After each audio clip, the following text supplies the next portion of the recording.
And it's time. And the boy is still screaming. Oi! Oi! I like that he didn't start screaming until we started. I think he knows. I think he's learned. I think he understands. Is like, oh, it's that time. Oh, he knows what time it is. Of course he knows what time it is. He loves to scream. Get my attention. Even though it doesn't afford him anything, he still loves to do it. Well, welcome to the stream, everyone. I'm your host, MCCanary. And we're back onto this, and guess what? I got some good info. I gotta do some stuff. I have to redesign some stuff, which is good. Have been informed. I need to change something, and that's good. And I need to figure out how to change it. Is the struggle. So we're gonna jump straight in. But welcome to the stream. I'm your host, MCCanary. We're hopefully gonna finish this up today. I'll have to do the texturing, but before I do that, there is one thing I need to do. One thing I need to figure out.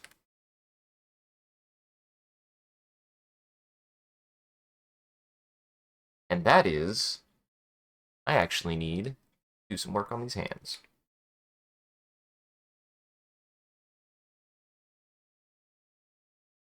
Because apparently,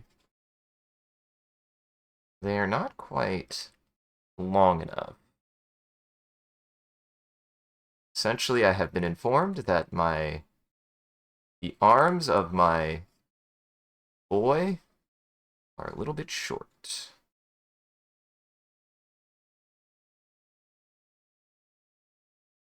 Which will be interesting to think about. Honestly, what I should do, be willing to do this. Delete your art. Always delete your art. Always delete your art. And what I can do more of, if this ends up not working the way that it is, I have a dumb idea. Here, if I want to keep this, we want to keep this.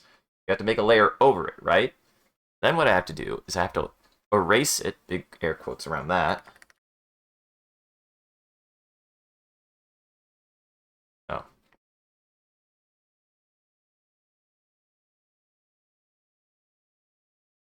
I'm going to do this real fast. This will keep my work underneath. Be good. If I want to keep it, and if not, then I can, once I find something that I'm happy with, I just have to shave over it. But essentially, I need to make arms longer. Interesting. I do think I need to look at Spinosaurus, and I need to see how long their arms are. Because apparently, I made the arms too short. Apparently, I made the arms a little bit too short. It is silly. The arms are kind of as long as the legs, if not longer. They do have insanely big arms. Like, their arms are as big as their head. Like, full length, their arms are as big as their head.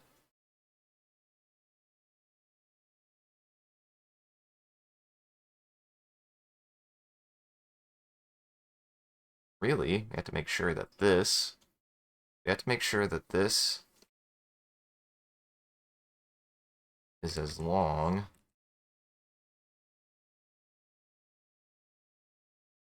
and make this a little bit longer. These parts are going to be about half the length of the head.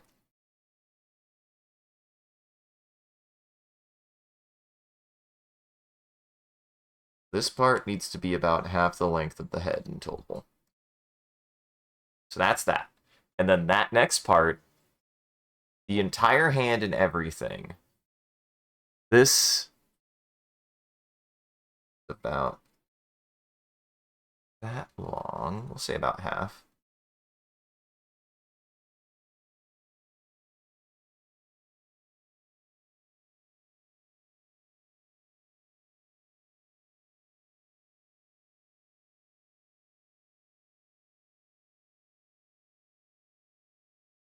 about there.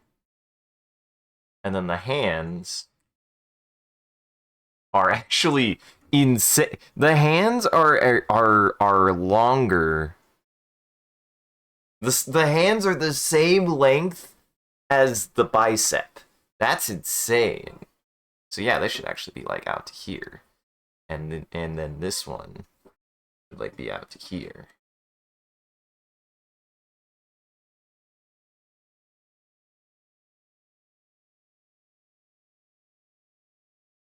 And that was a very good piece of advice. We shout out to a paleontologist who I found on Twitch. He's very cool. If he's live today, we'll definitely raid to him. I showed this to a paleontologist, and to much my delight and my surprise, he really thought it was really good and really awesome. And then he was like, the big thing I got right was the nasal fenestra. He was like, you did that like perfect. I was like, yes, I know anatomy. Yes. And then he said just making the hands longer. And what a fucking call. He was right. I totally did not realize I had made the hands too small. So seriously, a literal. Here, I'm just gonna do it. I'm gonna shout out to paleontologizing. Yes. Yeah. Shout out to him. He gave me really, really, really, really, really good advice. And being able to fix these hands, we gonna get these hands now. We're gonna get these hands correct now. And they already feel better. Like, I liked what I had done with them, but this will feel much, much better, I think. Ooh! I hate when I do that. I hate it when that happens. What's funny is they seem to have weirdly short metatarsals. Like the palm part is really short, and then the fingers are incredibly long. They're incredibly long.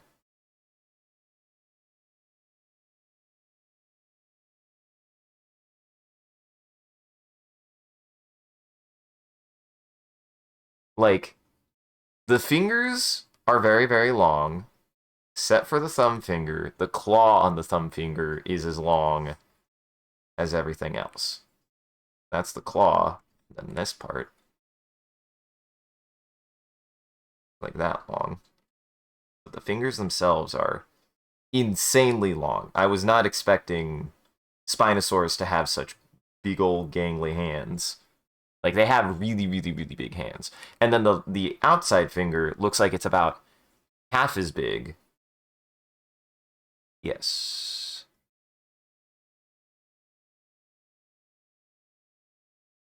And really, I think so that's about our right size on everything.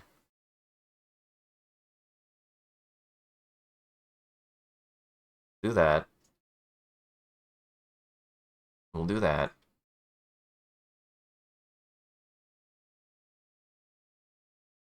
And really, I think I need more like that size. Maybe?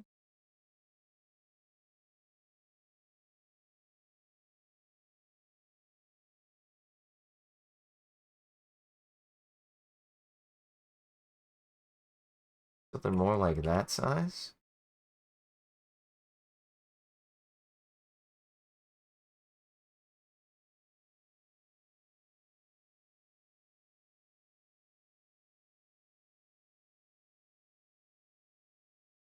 More like that size, that shape?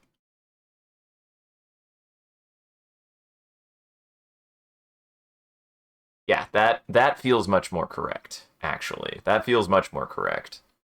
And then now we have this one, right? About the same size. I'm gonna do this a line at a time.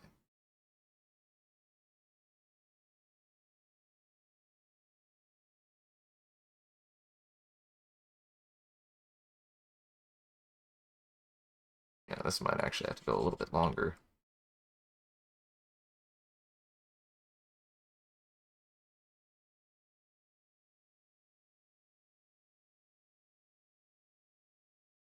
The big thing to remember is that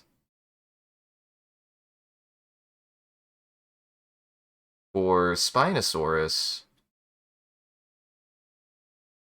the proportions on the fingers are very, very long and very, very slender. That is what I'm noticing, is the fingers are very long and very slender.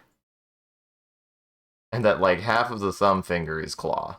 And then the claw actually tapers to about the same length as the middle finger. So, those are the two most important fingers as far as scale. That more that way.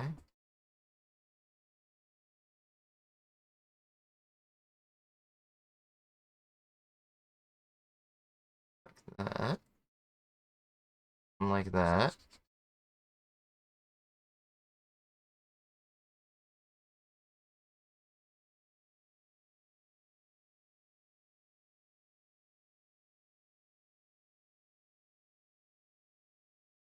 Something more like that.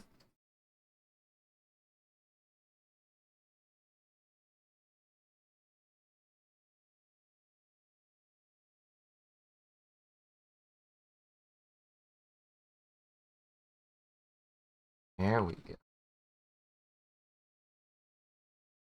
We're just gonna do a little bit of cleanup. And I've already corrected, and this is why, see, this is how you criticize. I wanna say this as a point of, this is how you criticize. This is my advice to giving criticism. When you see somebody do something, you see anybody do anything, actually. When you see somebody work on something, they clearly have a passion for it. It's okay to tell them the things that they missed. It's okay to tell somebody something they missed and make it understood that they missed it. You know? Like, when you go, oh, in this case, the hands could be longer. I didn't realize. I totally missed that. That's good advice. Like, he really did a good job of making it clear to me that what I did right, and that I was doing the anatomy right, and that I was drawing a dinosaur correctly. That really did make me feel really good about that. And that is something that I have to commend, because I feel like, as somebody who's received plenty of, who is not a stranger to receiving criticisms, like, criticism is hard from both sides, right? Like, criticism is difficult from both sides, from both perspectives. I think that it is easy to be like, it's just criticism. And it's like, well, yeah, but if you really care about the thing you're working on, and you get told, like, oh, this is what you did wrong, and this is what you did wrong, and this is what you did wrong, all it does is make you want to not work on the thing. At least that's me. Like, pointing out only what somebody does wrong is really frustrating. But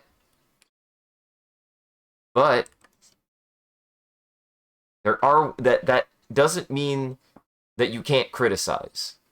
You should criticize things. Like, if you care about something, you should criticize it. Just always remember that there's a person working on it.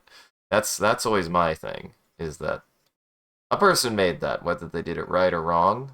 It's 9 times out of 10 a mistake that is clear, obvious to you, might have just genuinely not crossed whoever was making that's mind. You know?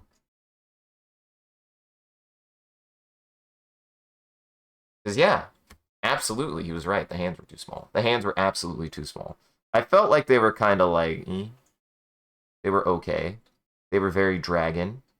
What's funny is now, is if I ever do dragons, they're absolutely going to have more features, more of that Spinosaurus feature, and make hands more like what Spinosaurus's hands would be like. The crazy thing about Spinosaurus that nobody can ever agree on is whether or not it was actually truly quadrupedal or not.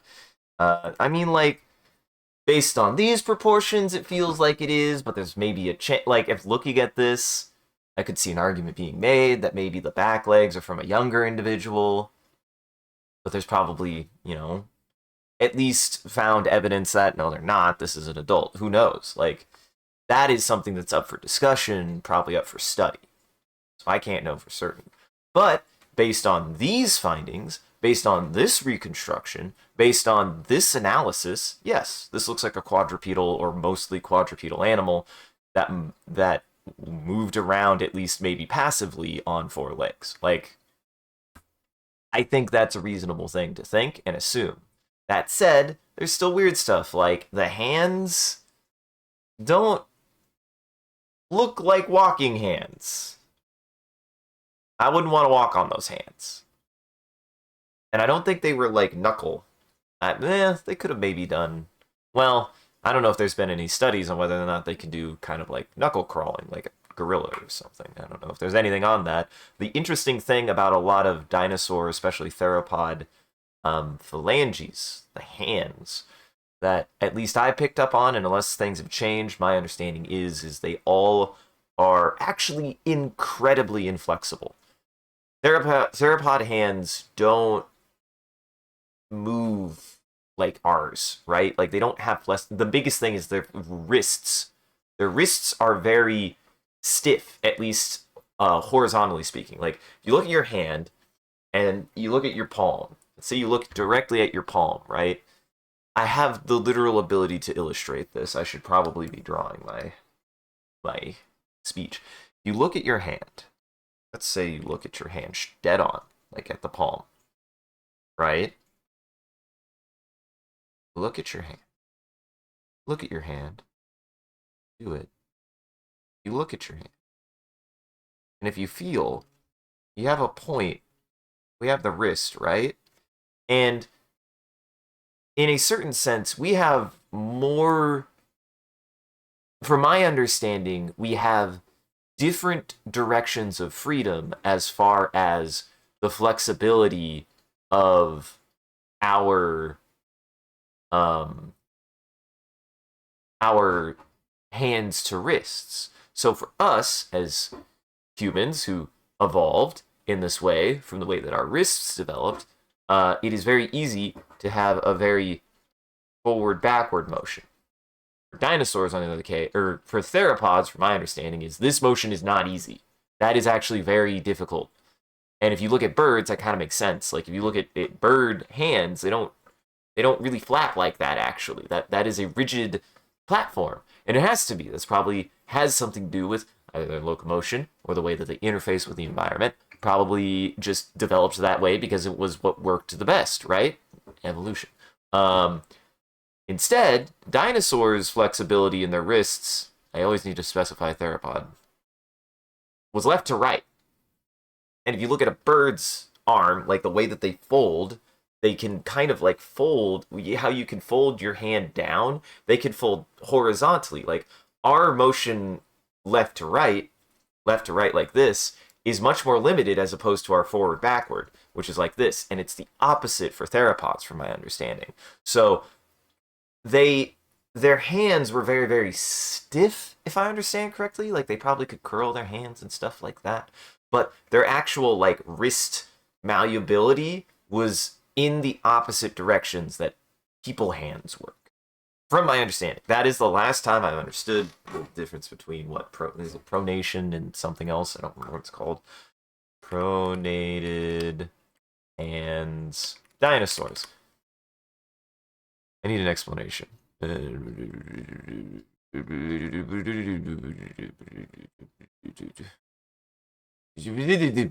nothing good on this.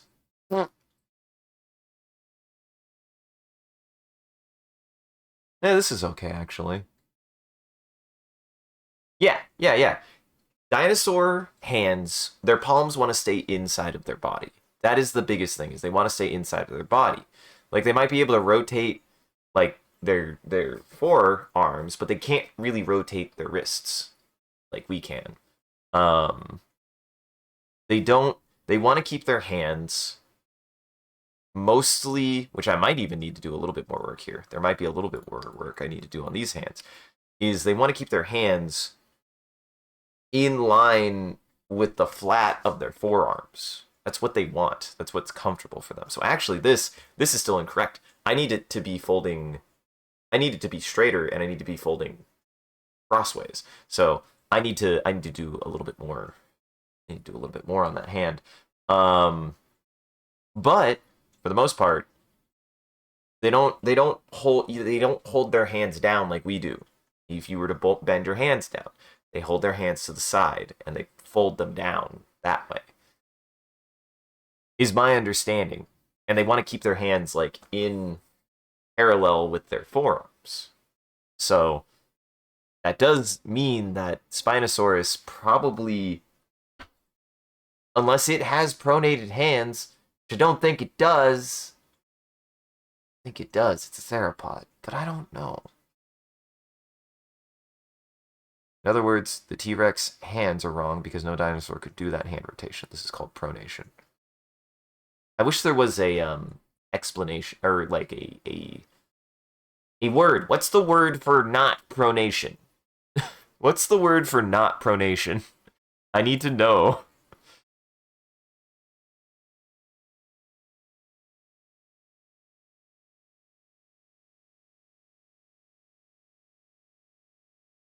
I don't know the term for it, unfortunately. We're going to do that next. So we're actually going to go back to this.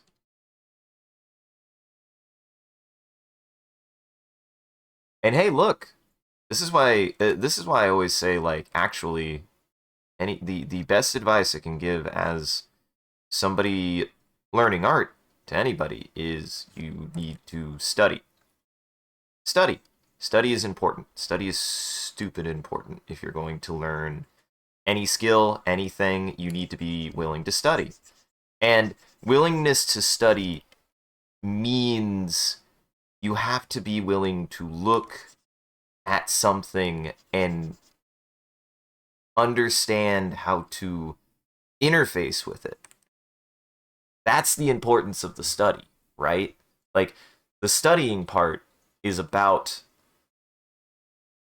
trying to unpack how something works. And if you look at something and you're like, that doesn't seem right, or that seems weird, then you probably need to like look at it from a different perspective, or look at it from a different angle, or look at it from a different standpoint. Like, that applies to a lot of things. Actually, the underside that we should be seeing is the inside of the hand. So we're going to do something more like that. Then we're going to do something more like that.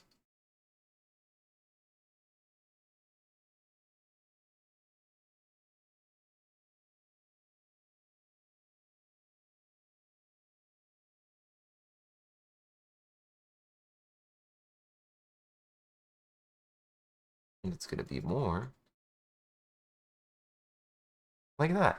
And that's the thing, is like, if they fold their hands, what's most likely is they probably walked on, if they're quadrupedal, if you're gonna, this is the thing, this is why it's like you have to think about it speculatively for hypotheses like this of how would it work if they are quadrupedal. What is the most likely response, like, what is the simplest way that would work, right? You have to think about it from that perspective, because whether you're right or wrong is not what matters. What matters is, did you find the way that would make the most sense? And the thing that makes most sense is usually the thing that is the most straightforward. They would walk probably on the inside of their palm if they had to. Now, whether that was possible, whether that was even comfortable, probably up for debate, but that's probably what they did.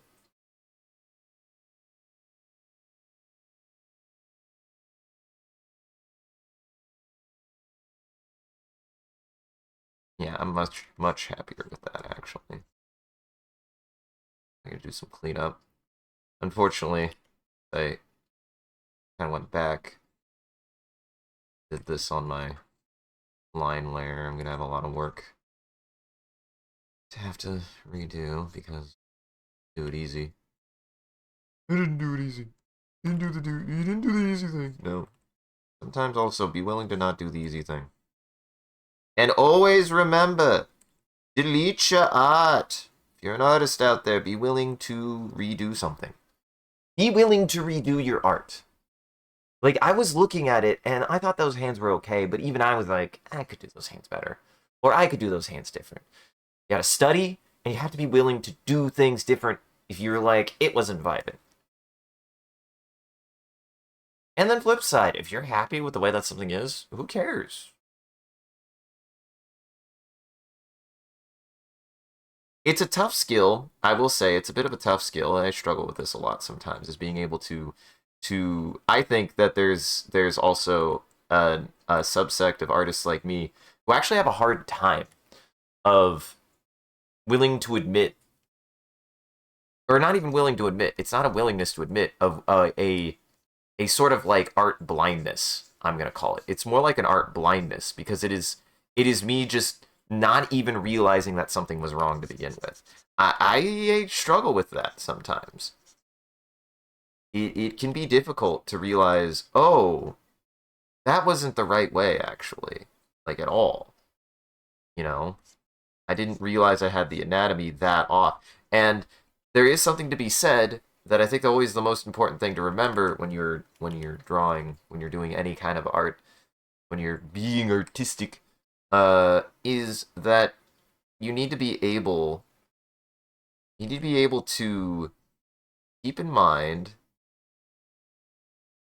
that you might miss things, that you are missing things, and that if you can get fresh eyes on it, I could point out, like, oh, that probably isn't the right perspective. Oh, that isn't the right shape. That's whatever. Like, it is actually really hard to be aware of yourself to catch those mistakes. And I've struggled with that. It is really hard to be able to catch yourself making mistakes like that. It's really difficult. I find it's not easy to do.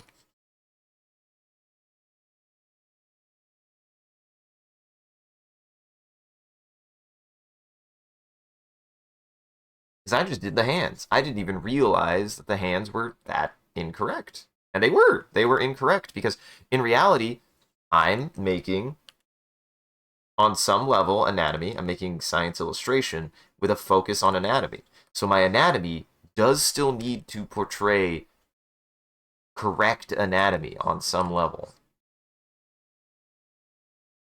In order to do that, you gotta realize when your anatomy is off enough that it's noticeable. Hard. That's difficult. That looks better. That looks better, actually. That looks incredibly good.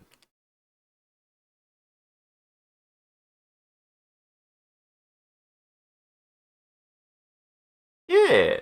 That looks so much better, actually.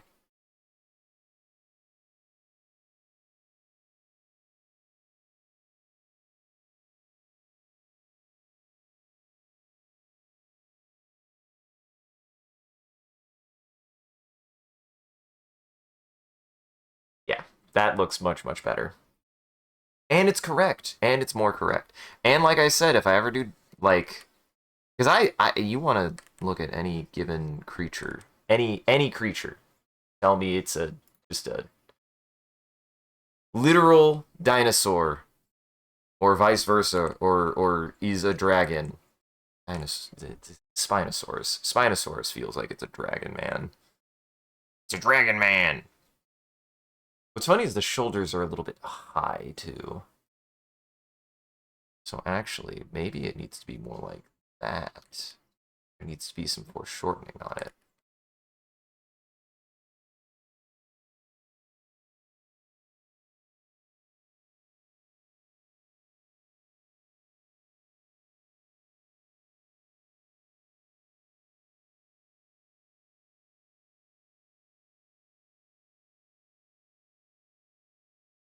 Needs to be more like that.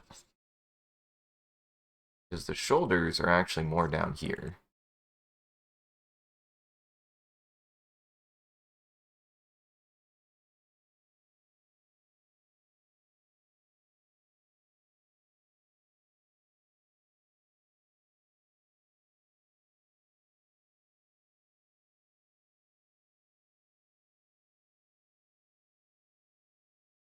Foreshortening is a hell of a drug.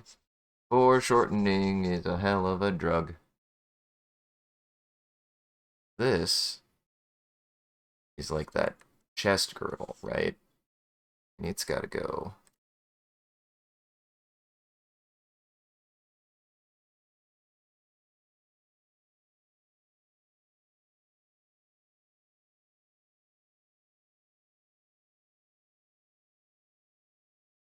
gotta figure out a way to go, like, up there.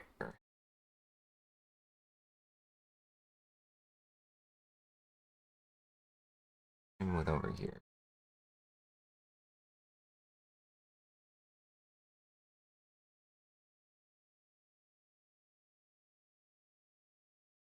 That's the top of that kind of, like, girdle.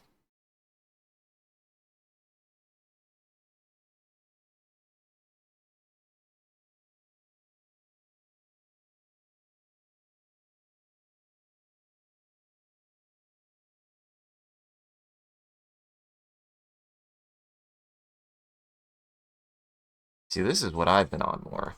I've been trying to figure out stuff like this a little bit better. And again,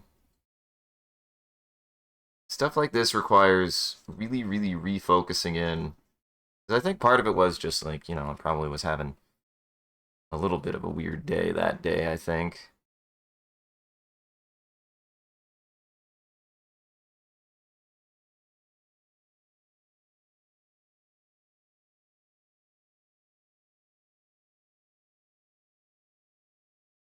Hmm. Let me view a little bit over, more like this way.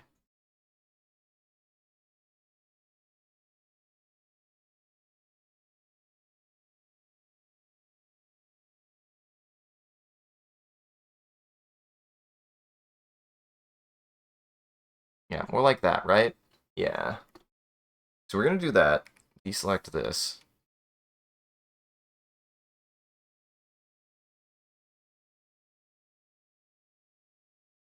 Hello! Oh no, I made a mistake. You'll see it in a second. Ah, shit. I'm fixing things! Kind of. Welcome, Silos. I'm fixing and fucking things up. That's part of learning. It turns out I made only a slight error, but you know what?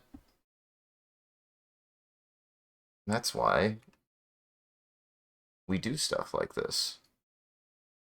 What? I need this to be a little bit smaller. So the big thing is I had the shoulders in the wrong spot. The shoulders need to be located in the front. That's where they are. The shoulders are in the front. Oh, no, he's by. I didn't see bye. I saw hello. I didn't see goodbye. I saw hello. I didn't see goodbye. I'm sorry.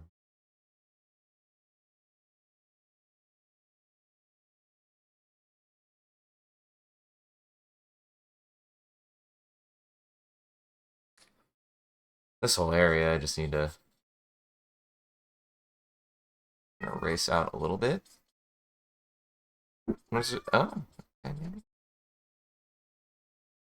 I thought it was going to have some white be troublesome, but I guess not.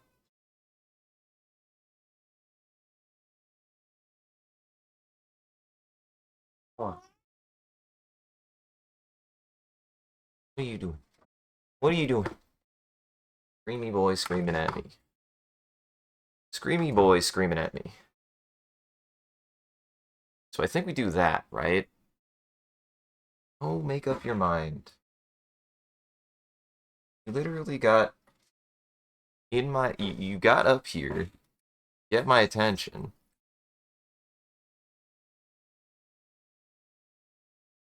There we go. I must have somehow made a line out there. He does scream. Oh, you're back! You lied to me. When will you tell the truth? When will you tell the truth?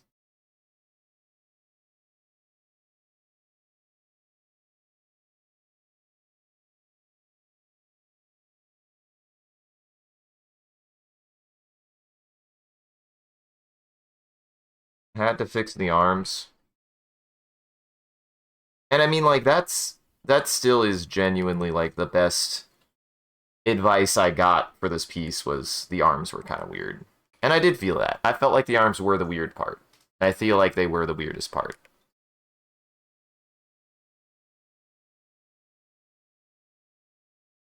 And they definitely needed some work.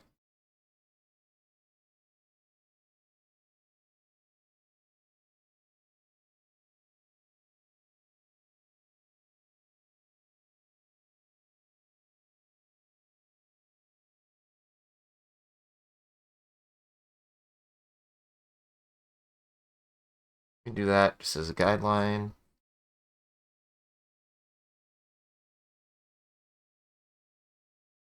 Rid of some of this. Now. Gotta clean it up. Actually hide that again, so that way it's not distracting me, because right now I need to focus on these arms. Really, it was the arms, I think, that needed the most fixing.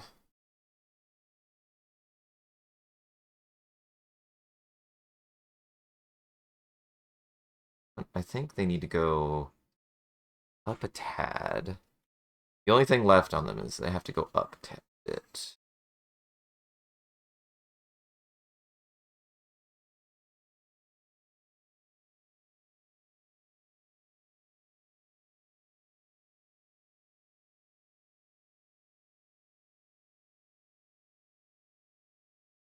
Up there. Ish. Yeah. Yeah, that's better.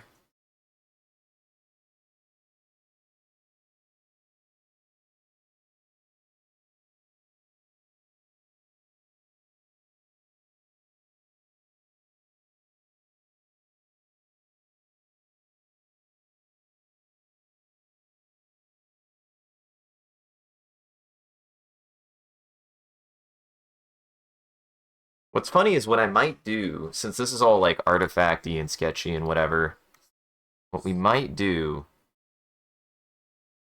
have a dumb idea. Well, not a dumb, it's actually a really good idea. I wouldn't call it a dumb idea.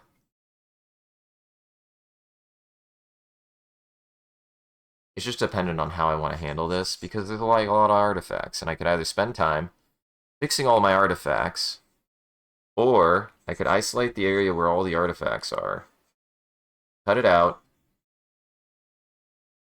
and then just draw over it with cleaner lines. It really is just dependent on if I can fix this way. Which I'm getting there. Slowly but surely I am fixing it.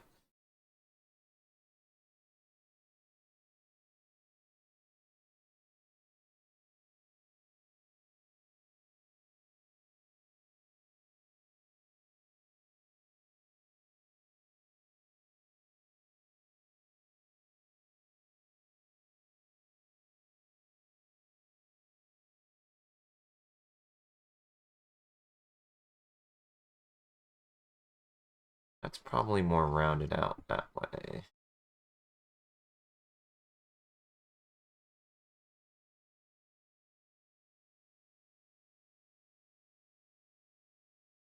Yeah, that's much better. How are you, by the way, Silos? If you're still here, unless you had to go do dog stuff.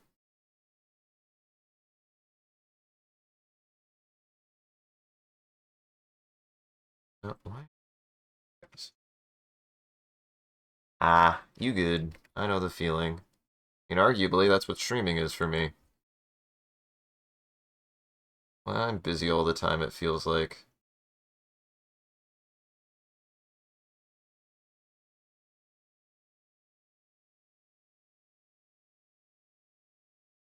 Nah, I get it. Nah, I get it. Shit's hard, man. Yeah, that's way better.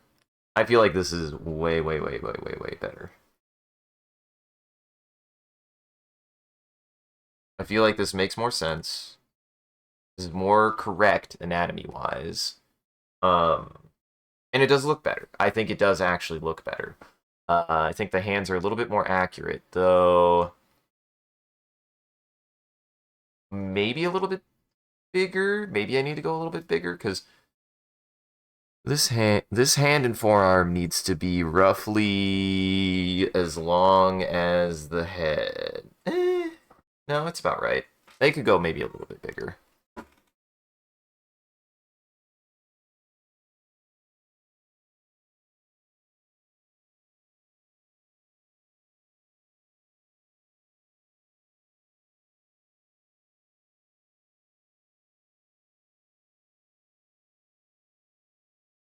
Or like this-ish.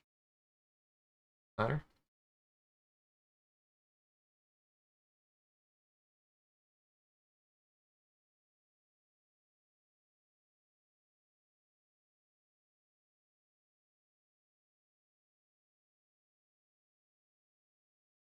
Yeah, I'm much happier with that. I'm much, much happier with that.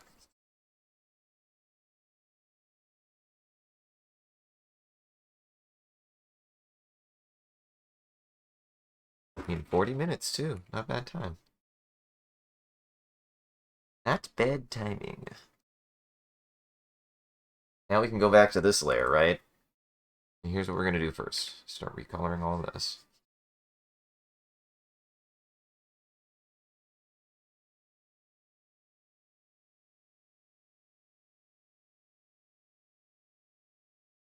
Thank you, Cambrian animals. We appreciate you.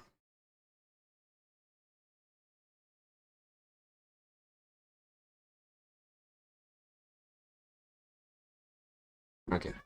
Erase those parts. I made an error here.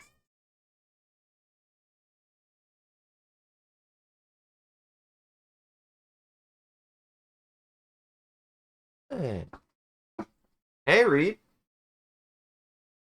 Which generation? I don't know, man.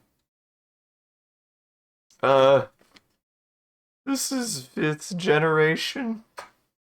They do change his build every single time they have an update. They change his skeleton. Awful. Awful bad joke. That's a science and a nerd joke. Why? Why are you screaming so much? He wants to go outside, that's why. He wants to go outside. He always does. I have to be careful with. Oh, you've made your meal here, sir. In or out? Ow. Don't do that, buddy.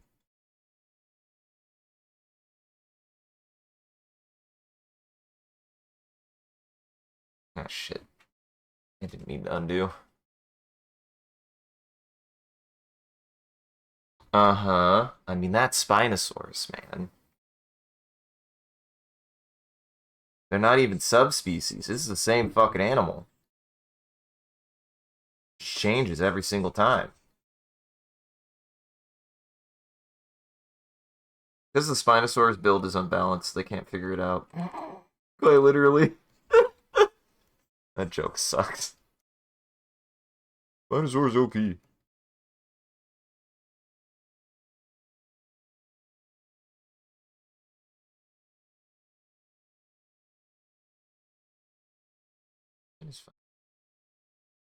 So I've kind of made myself a little bit more work than I intended. Have to figure out where the white spots are. I didn't think about that. I should have just merged down. I should have hid the white layer. No, I did the nah. It's tough.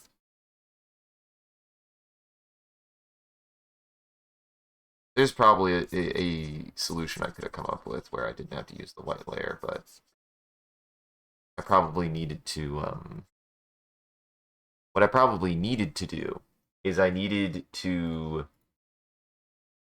probably needed to take that white layer and then hide it and then show the lines underneath and erase the lines first and then adjust the hands appropriately. Hey, I didn't think to do that until I found myself in the situation. Oh, you want to know what would help? Oh, this would help me find the white spots. There we go. That's when I'm fucked up.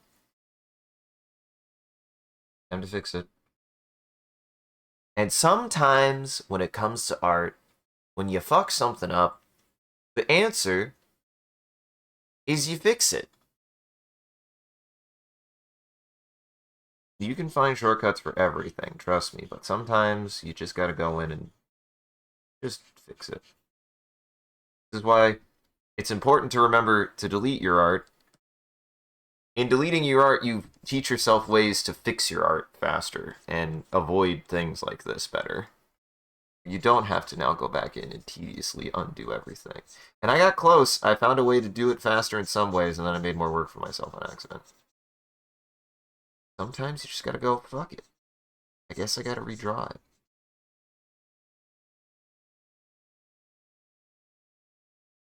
Always delete your art. It's a valuable tool. The day I learned it, I was like, oh, they're not wrong. And they're way better artists than me.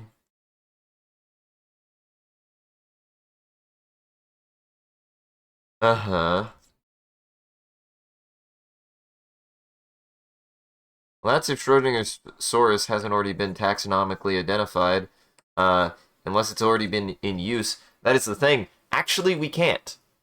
You cannot rename any animal, even if you learn something new about it and it contradicts its original name.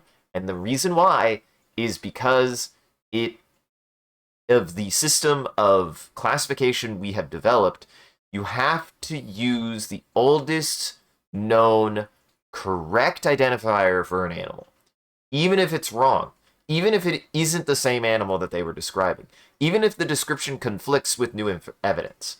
You actually do not name an animal based on the things you know. You do not name a taxon. You do not name taxon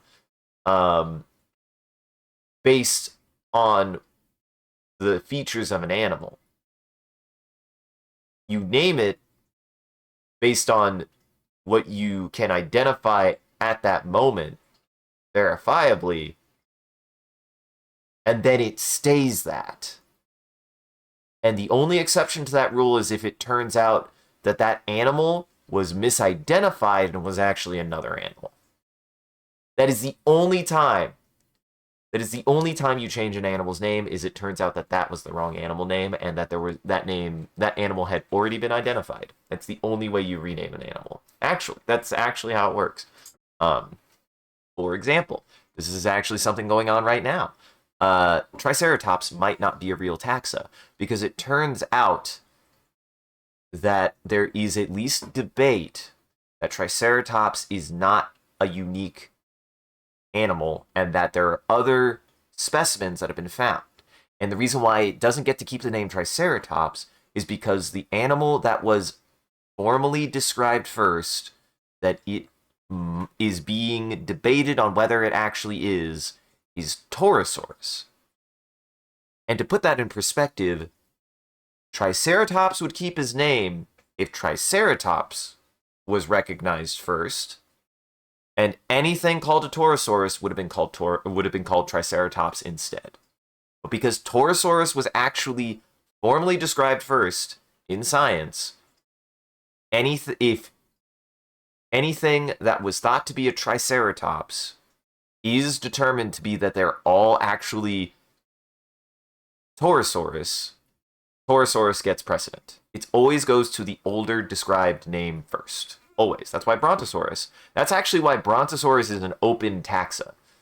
Unless it's been... Which is weird that it's never been actually used. I think it's like literally not been used as that example. to make a point of...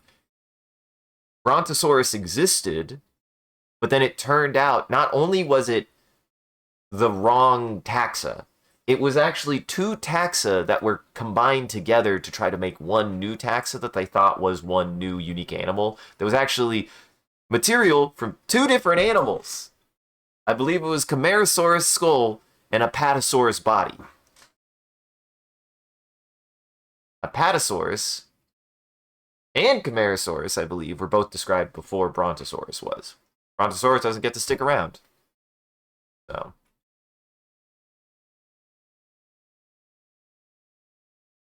I mean, that too. But that's the point. And that's actually how the science works. And that's why you actually can't just rename an animal based on... Because consistency.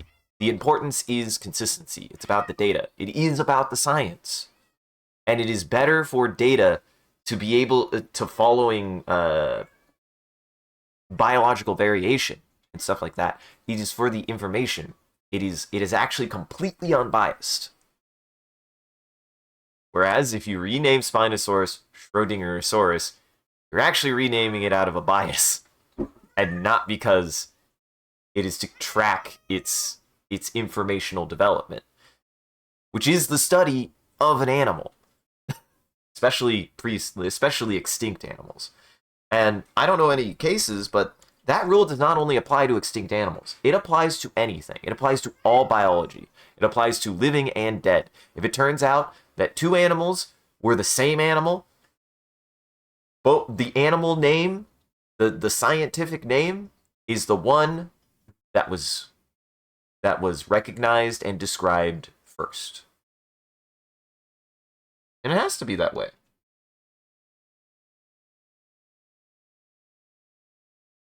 Well, that's the problem, is that is still bias. Because it in the field of study of biology, the more well-known name doesn't matter. They are names. They are just names. They don't actually really describe anything. They are just a word, a Latin word that we pinned to describe something. That is all that taxonomic names mean. That is all that they mean. They don't actually have anything. That's why there's also a bit of a meme that you could name a new taxon whatever the fuck you want. It does not actually have to coincide to anything descriptive. It could be literally anything. And it has been. In times.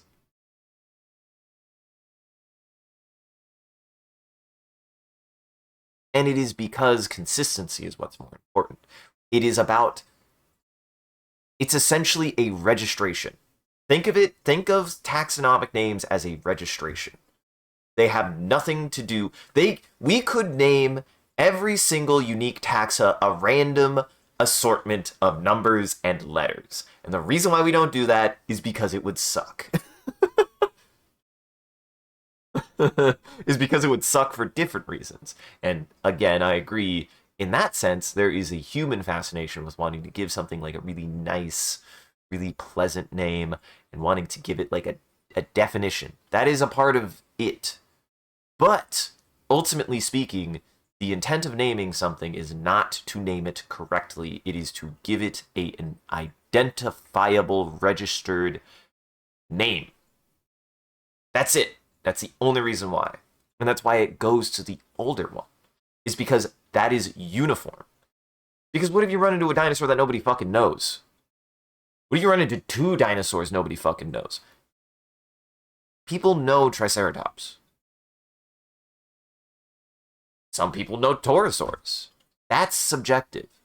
This is an objective way to say, no, it's just saying we just use the one because it's consistent and it could happen to anything. It could happen to anything. And it's a consistent rule. Because you say the most well-known one, well, that's actually too subjective. It's not objective enough of a clarifier or an identifier. So, like, in an objective sense, which is many of the ultimate things about science, is going for objective and not subjective. The objective of using the older name is finite, right? Like, you can't argue that. You can only say, yes, that name came first. The only arguments are when you do run into things of like, well, which one was identified first? Those ones suck. They're their own nightmare. But those are far less. Those are far less. That's the other thing to remember, is science is about being as exact as possible. As possible. You're still going to get weird shit like that. But in the case of Triceratops versus Torosaurus, and that there has been some debate on that, but again, we have to remember, actually in my perspective, is the right thing to do is the more objective answer. I love dinosaurs and I love paleontology, but I still approach it as an avenue of science. And dinosaurs kind of get a little bit of a pop culture phenomenon behind them that always kind of rubs me a little, but I get it. When people do like dinosaurs, they like them. They're cool. They're big animals that don't exist no more, that we want to know more about. Science is still science first. So,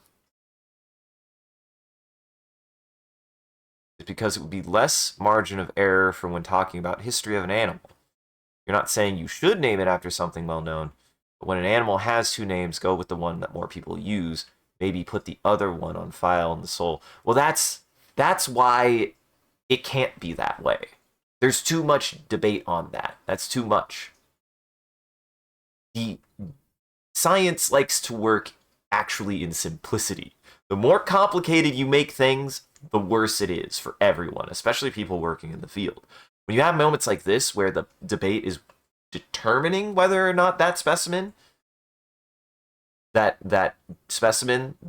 identifies Triceratops is Triceratops, means that the focus is on actually figuring out what the fuck that animal is and not which name to use.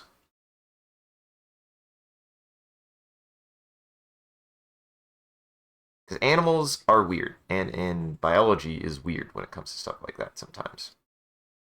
So that's why it's still too subjective. It is actually too subjective. For example, let's say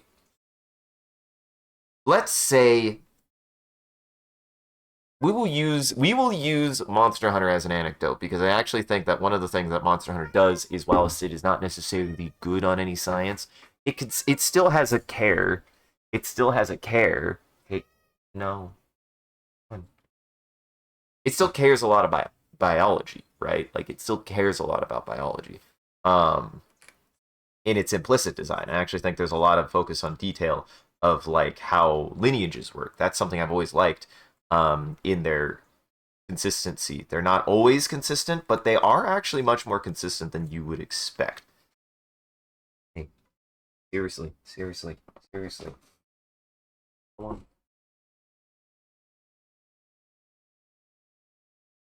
Now I'm trying to think of an example. It kind of is. Let's take, for example, Diablos. Diablos is actually a good example. Maybe there was a point where Diablos and Black Diablos were classified as two different animals. Let's say you have Diablos, or even subspecies. Let's go granular than that. They recognize they're the same genus. They're both Diablos, but you have Diablos Magnus and Diablos... Oh, shoot, I can't use that word. Anyways, yes. Like, Diablos, Black Diablos. The same, right? Like, but upon more study, as we realized how their taxa worked, we realize that Black Diablos and Diablos aren't two different animals. They're the same animal. That means they have to get that species. Well, how do you determine the species name? Which one do people use more? That's the problem. People don't think about the fact that scientific names are scientific, and that standard names are standard. You can name an animal whatever the fuck you want. It's still Diablos, it's still Black Diablos. But to actually be able to classify their speciation, you need to give them the same species name. You need to. And that species name, people don't use species names. Triceratops isn't the species name. Triceratops is the genus. And what's important to distinguish there is if Torosaurus and Triceratops are the same animal, if they're the same genus at least, Torosaurus still has to be the name. Because then you're saying the person who discovered Torosaurus and did all that research and did all that work, and then all the work that we did surrounding Torosaurus goes in the garbage because Triceratops is known more. That's not how science works. Not the science I learned, anyways. That actually is not how it works. Rathian and Rathalos would have been a better example as well, too. I mean, they're both. Black Diablos is a female Diablos. Sir, this is why you gotta stop eating grass. He just worked up the biggest mess I've ever seen him do. Is this why you're upset, buddy? I will deal with that later. This,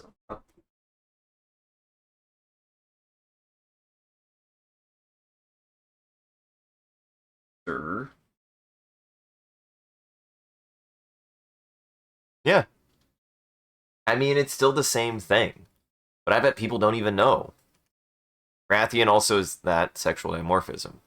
I mean, there's a real life example of that with the there's a bird that they didn't realize was the same bird. And I'm trying to remember what it is now. It's a parrot. I can't remember what it's called all of a sudden. The males were green, the females were red. It's a Eucalyptus parrots. They for a long time thought those were two different animals, and they look so different. They look so different. They barely have like more than bird shape in relation. And I think they originally did. They originally probably had different names. But they had to choose one. It is not a popularity science is not a popularity contest, or it shouldn't be.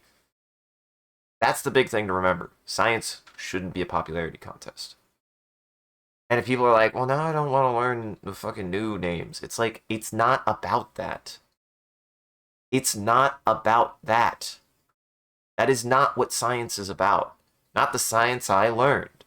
Not the biology I learned. Not the classification of taxa. It's not about popularity. It's about consistency. Because it is equally harder to talk about something if you're constantly having to be like, what is its name again?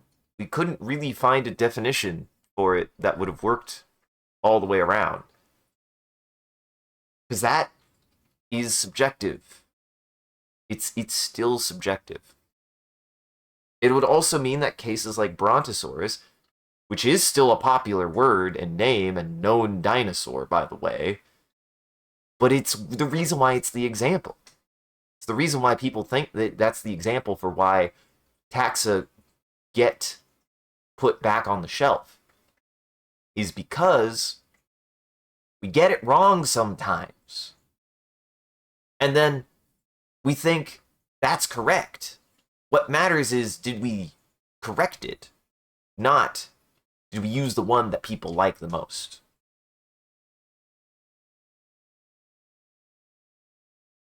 And it doesn't mean Triceratops or Brontosaurus or whatever can never be used again. And those kinds of things are always in debate. Like, it always goes back and forth, usually. So, it's just a matter of consistency.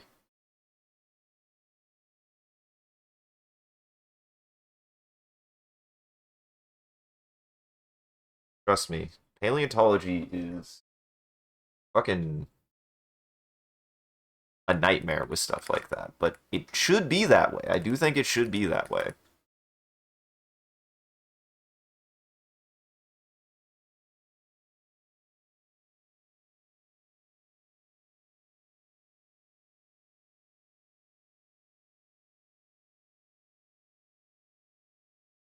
That still doesn't work that way. It is meant to be a rule for consistency's sake. It is. It is meant to be that way for consistency's sake. Because again, you still run into more issues of like,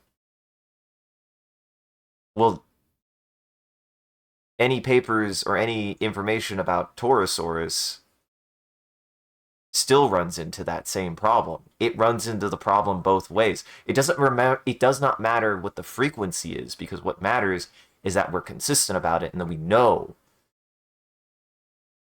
and that we understand that those changes are made. Because that problem happens on both camps, no matter what.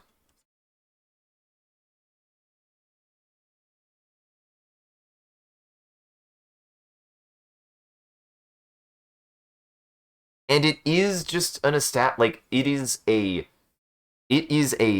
this isn't speculation from a like standpoint of like, oh, this is the way I think it should be. No.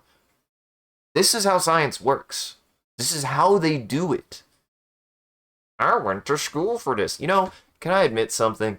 I hate that people get mad at me for admitting that. I went to school for this. I know some things. Like, I studied this shit. I'm not saying it because it's an opinion. I'm saying it's because the way that we do things in the field. It's the way that the field works.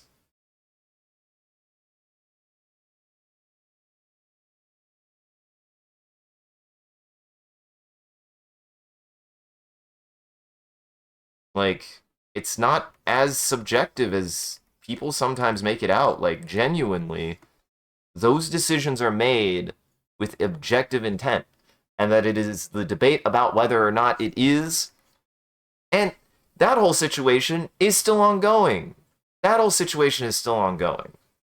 Like, there hasn't been a determination on whether or not Borosaurus and Triceratops are sister taxa or not, or if they are two separate genuses.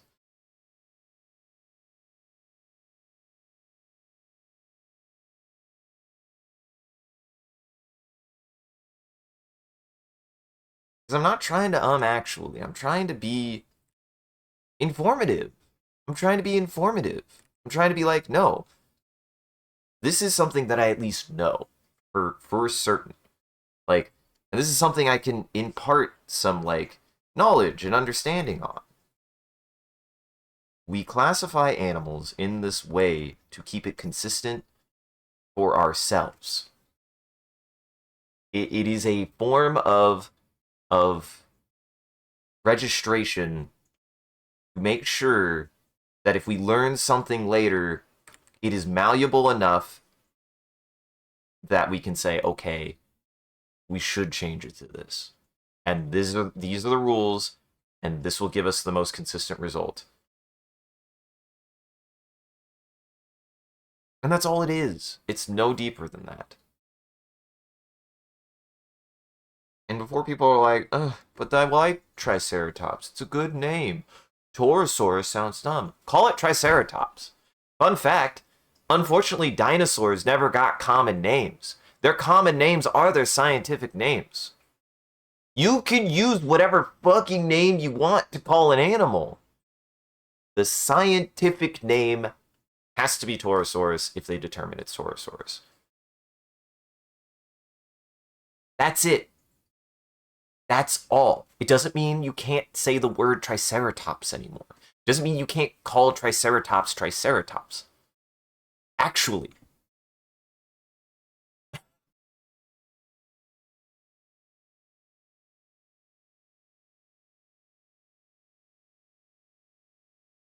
Dinosaurs don't really have common names.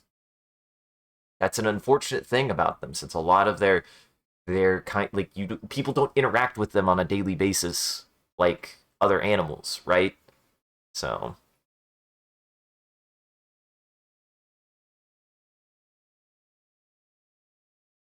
that's not objective. That actually is subjective. That actually is. That is a subjective a subjective standpoint, because it is using your perspective. An objective standpoint does not actually use your perspective. That is why that naming is not subjective. That naming is objective, because it means you're using a thing that can always be traced back to something separate than your opinion. However, what isn't opinionated is when an animal is described by somebody. That has a date, that has a value, you can pinpoint it.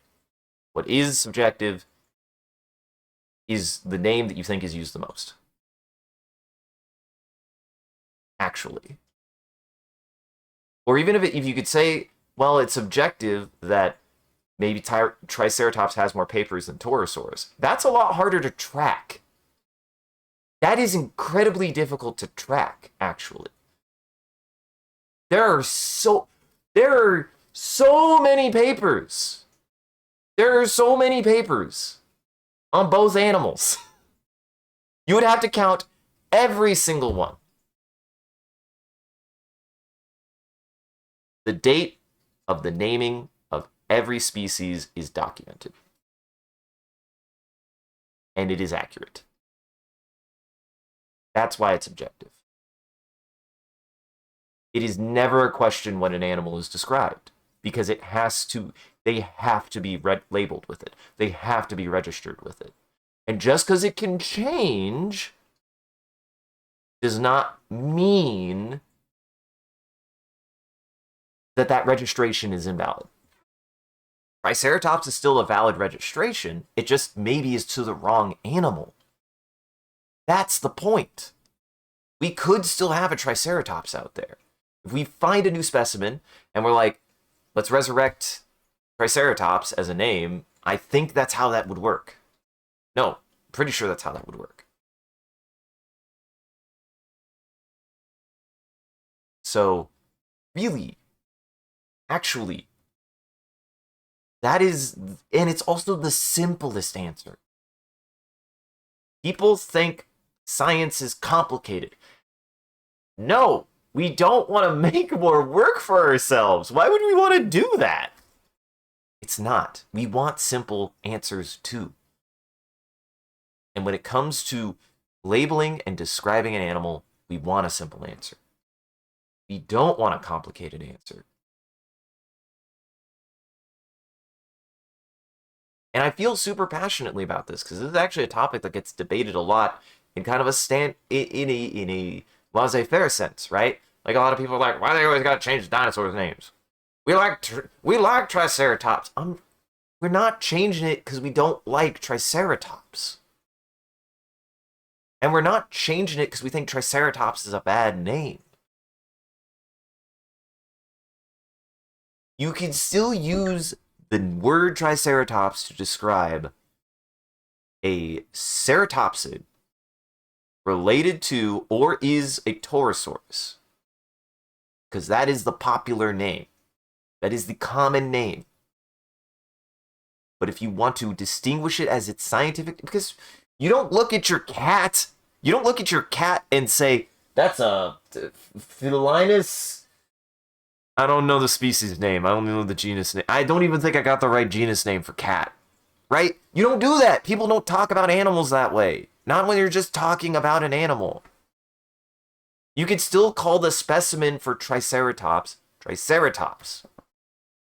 All we're trying to determine is whether or not that scientific name is valid.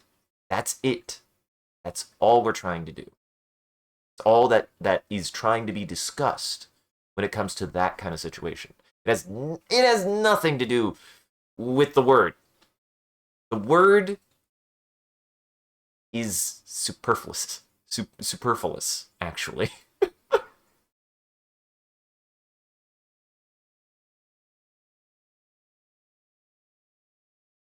Because the flip side is you don't go back to every paper and rename it the different taxa.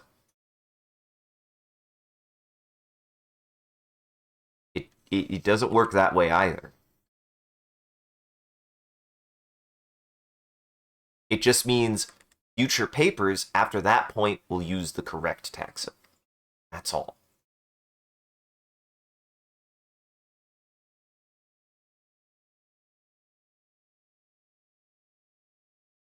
That's why it's important to remember why if you are trying to look at something objective like that, the thing that you should be thinking about is not what you think. That's not objective. Your eyeballs are untrustworthy. Your brain is untrustworthy. It's always going to be swayed by some little thing. Always. This takes bias out of it. This says no. No. The name of the animal is the one that was described first. You can't get upset. You can't get personal. It's not person. It's objective. Triceratops didn't do anything wrong.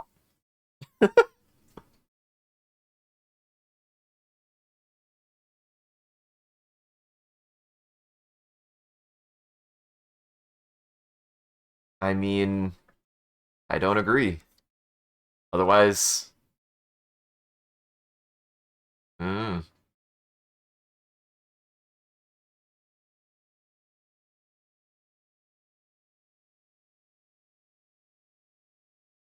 exactly. But those are based on a subjective localization. The problem is that the majority in science doesn't always determine something. That is still that is a subjective majority. It's subjective. It's a majority, but it is still subject. It is still subject to the usage of the people, and has nothing to do with the science. It has nothing to do with that identification and that registration. Colloquialism is, you don't agree that people in America call it a wrench more often than a spanner? Sure. That's a common name for something. I would like to know what that tool's name is. Because the whole point in a name is that it shouldn't matter where you're from. The scientific name shouldn't matter where you're from. The popularity of a name does not matter in science. Actually, it has nothing to do with that. It has nothing to do with that. It does not matter how common the word is used. What matters is that kind of like consistency in naming. The commonality of its usage has nothing to do. And now we run into a problem. You go to England. Hand me the wrench. Somebody looks at you weird. Fuck's a wrench.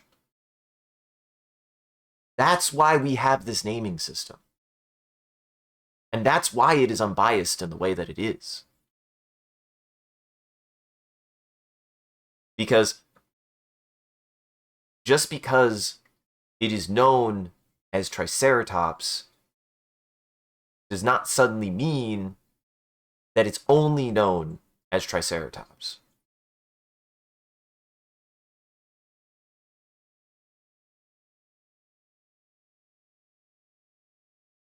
I mean, but that's the problem. You're conflating the way that people talk about local things. And that's the reason why that rule exists. It does not apply to that logic.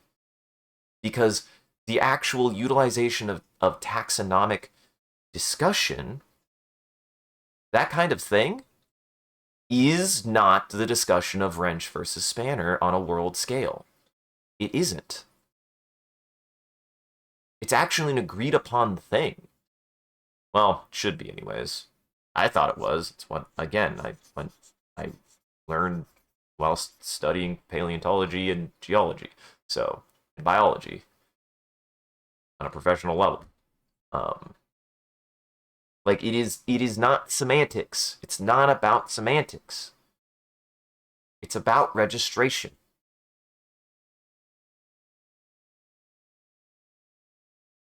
It is not a popularity contest either.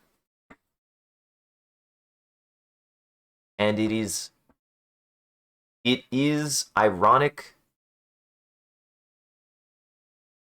that that's the point. Is what you were trying to say essentially is, let's change those words. Well, most people don't use the word Torosaurus. Or here, let me think. So you're saying that I go to England and I say, "Oh, that's a Torosaurus." Or no, somebody from England comes to America and goes, "Oh, that's a Torosaurus." And you go, "A what now?" It doesn't work because there are still two different names for the same thing. We have to choose one.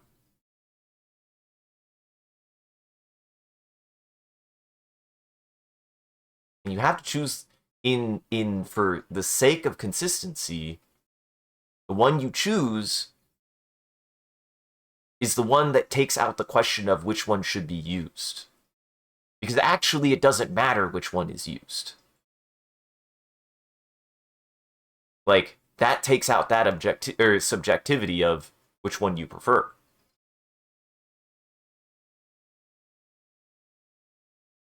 And that's why we utilize the older taxon name. It is not a popularity contest.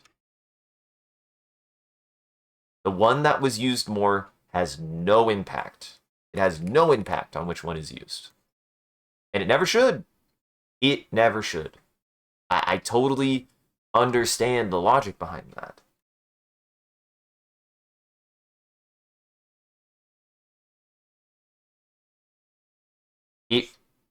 It absolutely removes an element of subjectivity that exists in this argument.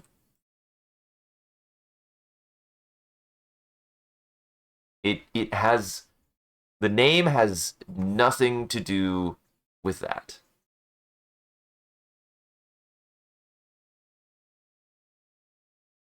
And it's not a hill to die on either. Like, I'll be honest, I've been in the man's streams. People ask that about that debate. He says the same thing. That is, it is quote unquote taxonomic law. And it's the reason why it's not for debate. Is we run into this problem. Right? Like, people start being like, well, I've always known it this way. Why can't we call it the way that I've always known?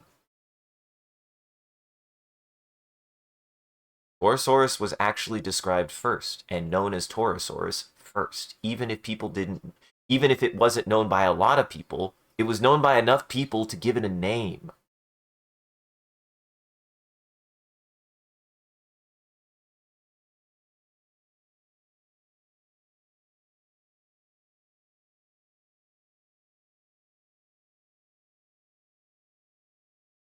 Mm-mm. Nope. Other hot take. Science isn't dictated by people. It's not. It's dictated by data. It's dictated by information. All science, at least from my perspective, from this point, that I like kind of think about science is not partial to human. Science tries to separate itself from human preference as much as it can. That's what it should always be shooting to do. If there's ever any preference from a feeling of, oh, this is what's known more, or this is what's done more, like, science actually strives to separate itself from that, especially biological sciences. Again, it is much more subjective than you might think to say these things. It actually is.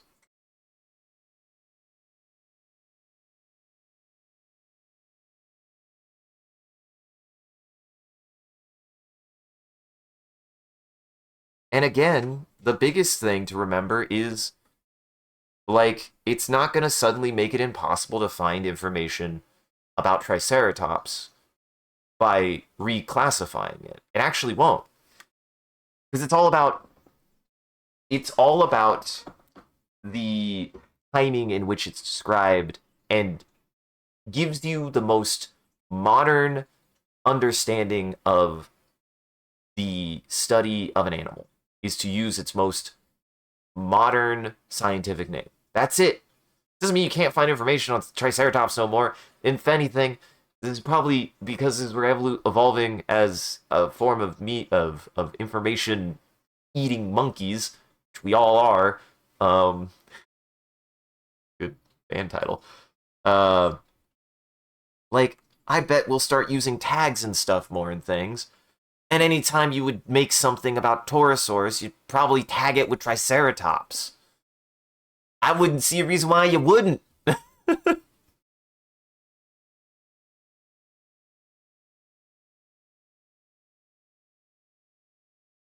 And really, if that's the concern, what you would probably end up with, if this goes through, is the most modern information on a Triceratops would tell you Triceratops is no longer using this taxa, and the taxa is now Torosaurus. If you want to know more, you'll want to do research on Torosaurus. That's why it's not biased. That's why it's not subjective. That's why you don't use the most popular name. It will always be a pipeline to the right place if you're looking for the information.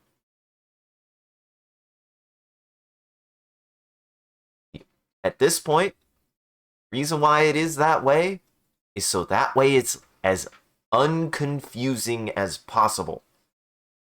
You cannot get confused in situations where the animal's just not popular. I'm going to say a name of an animal, and I want you to say if you've ever heard of it before. Eoneophron.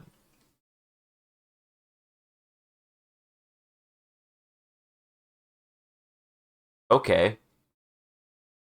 Caudipteryx. Hold on. I could do this even better. 1 second.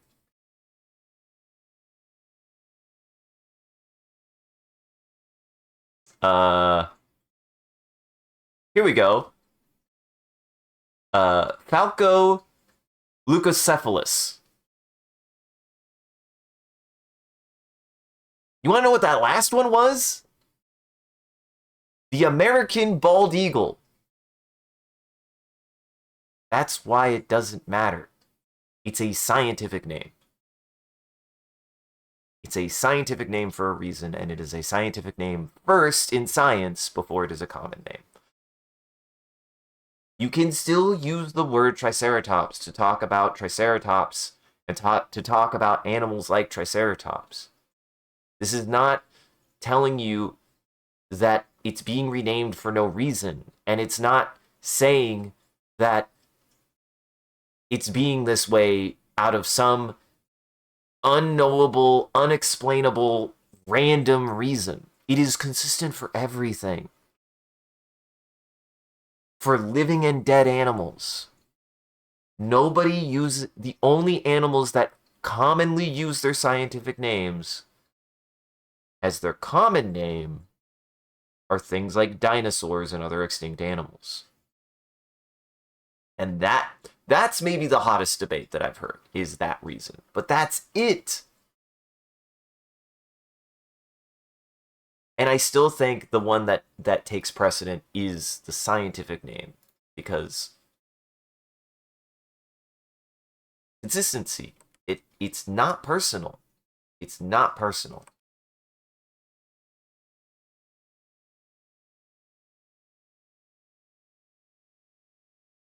It's not personal, and it causes equally as many problems as the other way around.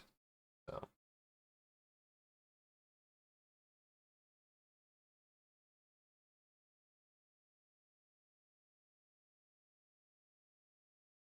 I don't know, man.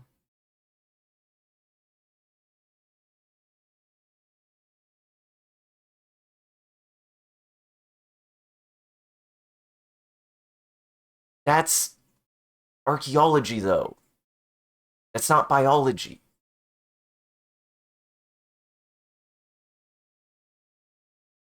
Different parts of science use different things. They can have some overlap. I think there is some taxonomic overlap in archaeology, but archaeology is not biology. That's the study of of early human life. It has nothing to do with biological information at all. That's a bit of a faulty comparison.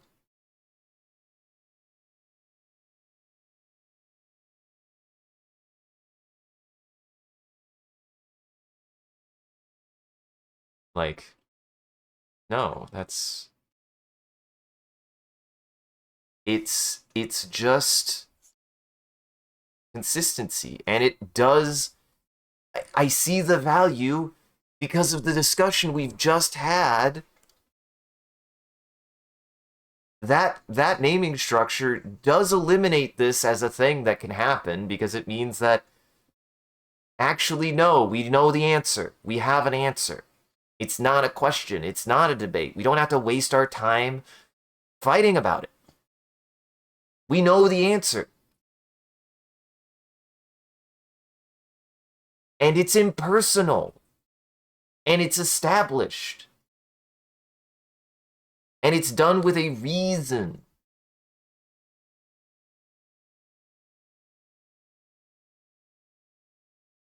And that's not to say that, you know, documentation is perfect on any, like, piece of... There's probably so much lost documentation in every field of science. Every single one.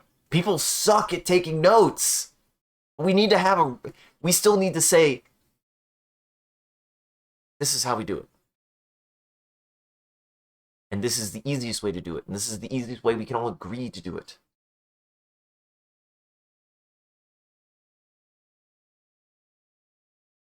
Again, it keeps it from being about that popularity.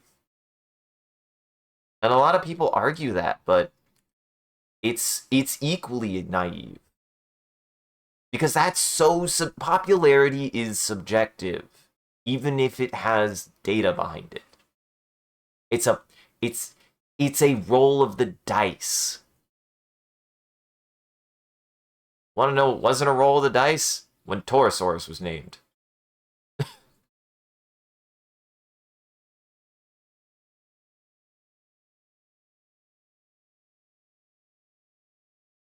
Like, eh. Want to know what wasn't a roll of the dice? You could just say then, well, maybe Torosaurus just got lucky that it got discovered first. The person who described Torosaurus was going to call it Torosaurus. They weren't going to call it Triceratops. And the person who found Triceratops called it Triceratops. I thought Triceratops was a good name to describe the specimen they found.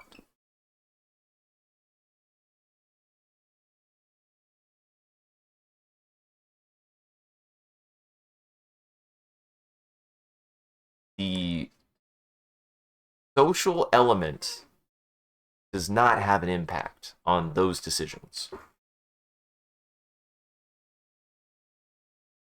This discussion wouldn't be happening. Torosaurus was a popular name for a dinosaur. People knew it as Torosaurus. If people knew Torosaurus way more than Triceratops, who cares? Who would care? Nobody. Nobody would fucking care. That's why. That's why it has to be this way. It's because people care which name is being used. When the rule is there to eliminate that people should care. To follow the rule to that conclusion, to say truly that it doesn't matter, means we have to use Torosaurus. Because then we're being consistent. And the reason why that matters in that case is so that way we don't have to be like, which one is more popular, which one is more used.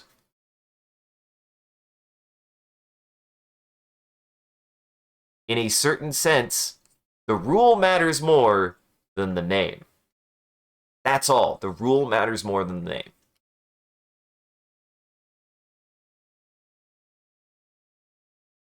And then you'd get in these fucking pissing matches. You would just get into these... Listen, paleontology is kind of founded a little bit on some dumb dramatic bullshit. Paleontology has a nasty history with that, okay? You want to know how much worse The whole debate, I bet Brontosaurus would still be being discussed to this day in a different way if it weren't for these rulings. It is not, it does not matter. Popularity does not matter. It's a deterministic way to make sure that we are being consistent. That's it.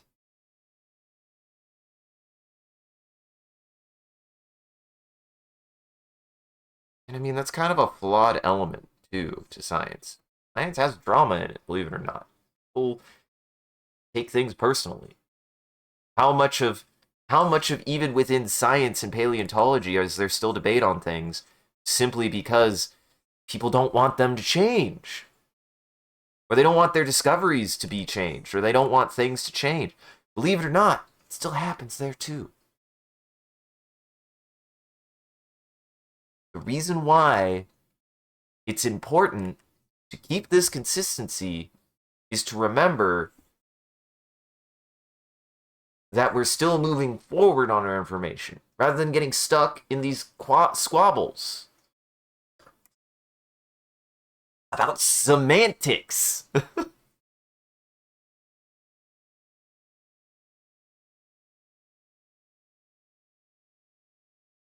And I like the word triceratops. Always remember that.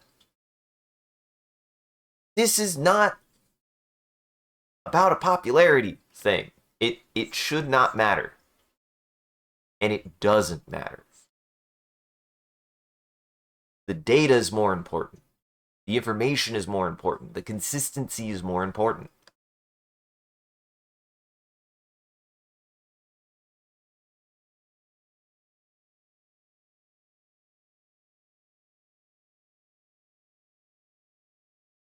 I don't know.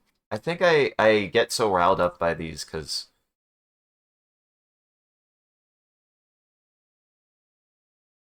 I don't know.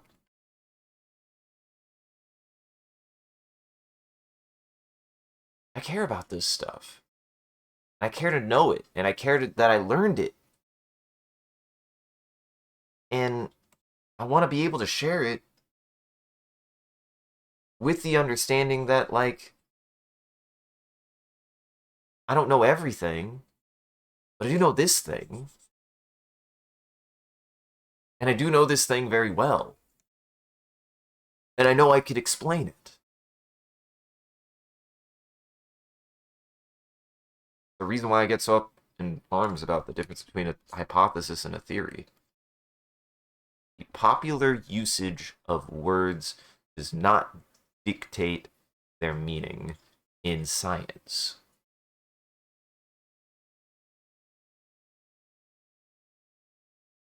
And if you have no interest in that, that's fine.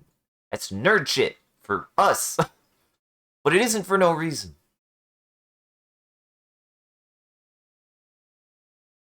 Exactly. And that's why if you use the word opinion, that's subjective.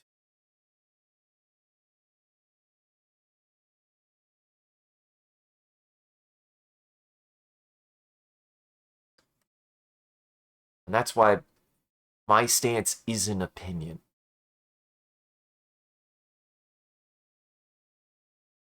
Not really.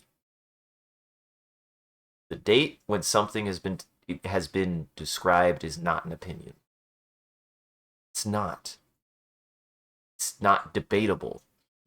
At that point, what would be more to debate that any further is to say Torosaurus wasn't described on fucking when was Torosaurus? It was like 1906, I believe.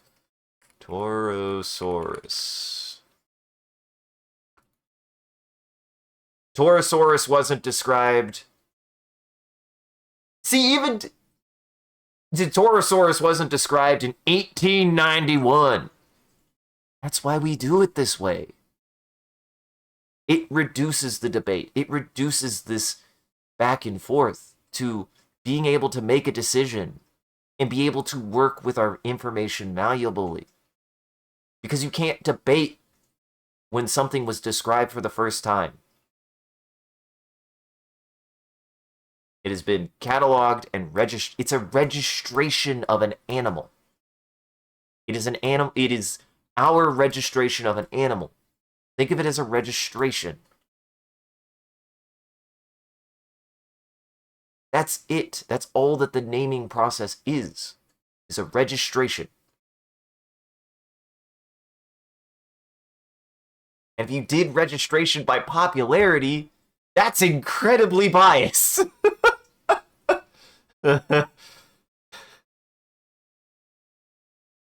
You know?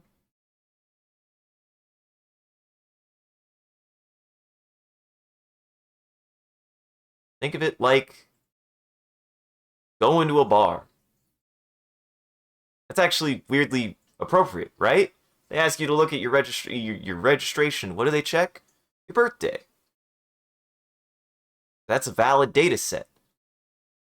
Imagine using anything else. Anything else. How fucked up that would be immediately, too.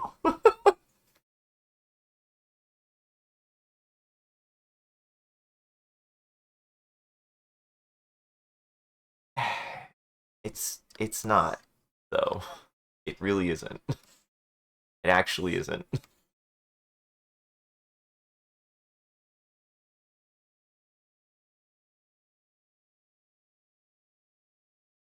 It really isn't. Because it's a solution to a problem. And going by popularity is not a great solution. That's also you have to think of it that way, is how it would solve the problem. This solves the problem in 2 seconds. You don't have to think about it. The other way, we have a 50-minute discussion about the validity of popularity. That's the point, Reap. Why doesn't a date work?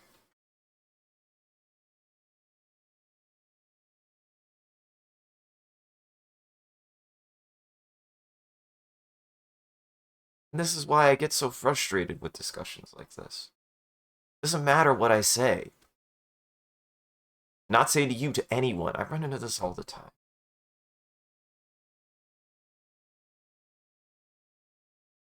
With a lot of things. It's so frustrating. It is.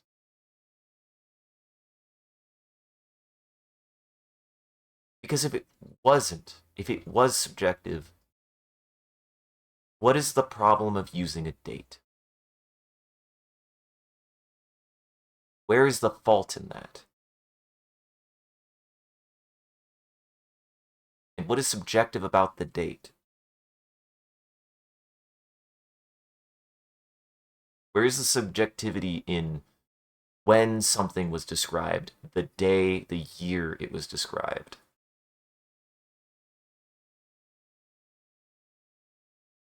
And that's the problem, Reprieve. This is science. This is science. And science needs its consistency for that.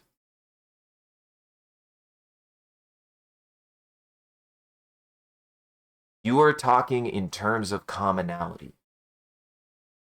The naming decisions are made with a scientific understanding and intent.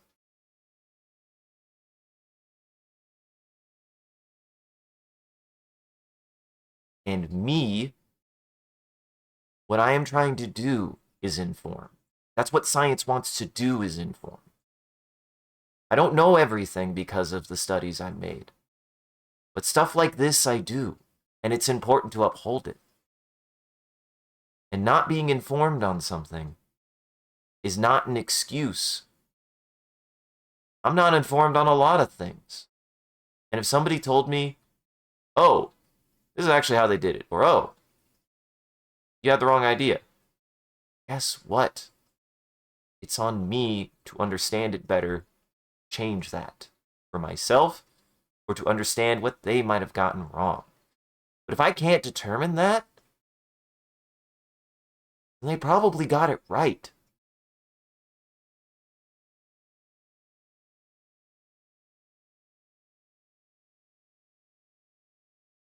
I get it. We're on the internet too.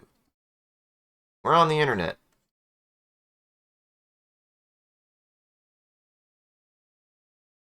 I like to believe that no matter what, I would say something like that. Everything that I've said with the intent to walk away from it better educated, better understanding of how things work and why we do the things we do. This has always been a debate of why we do it this way.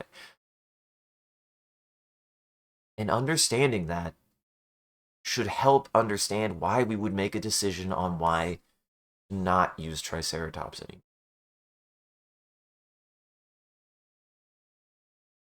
It explains why we aren't using it, and it explains it in a way that has nothing to do, and it has no fault to Triceratops as a naming convention.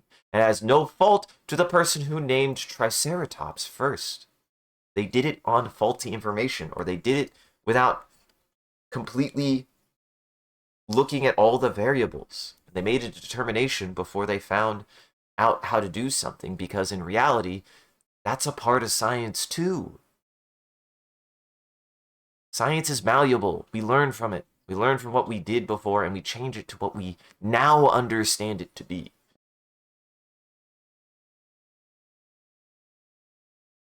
People don't like change.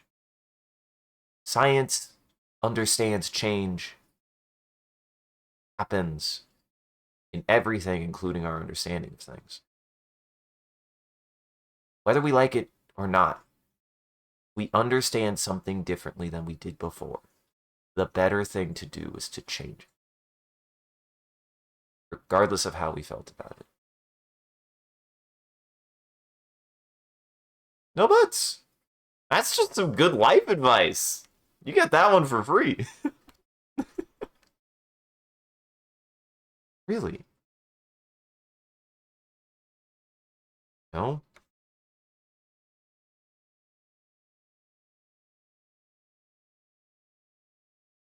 And also, stuff like that is never a debate of what we think works.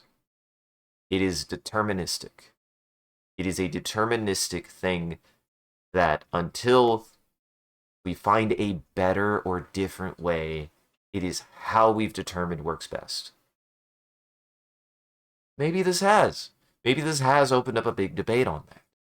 I hear the discussion all the time. I hear the discussion in his streams, in paleontologizing streams, that people bring that up all the time, and he does the same thing that I just did. He does the same thing. He talks about the same things in the same way. That's why the science matters. Science is about a unification of thought, not a difference. Science is trying to find an answer to something that we can agree on.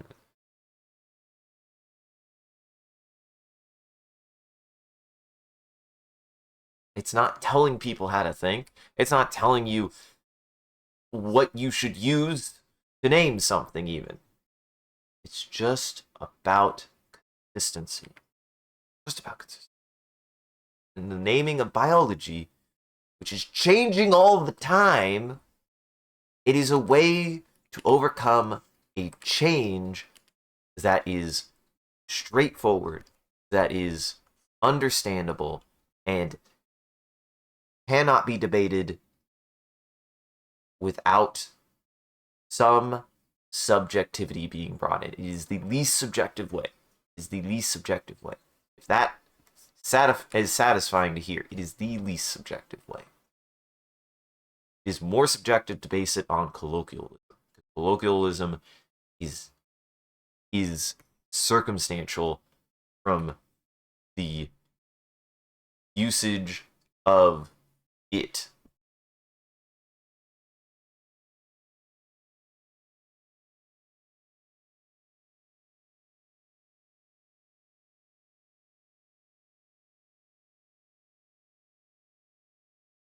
So yeah.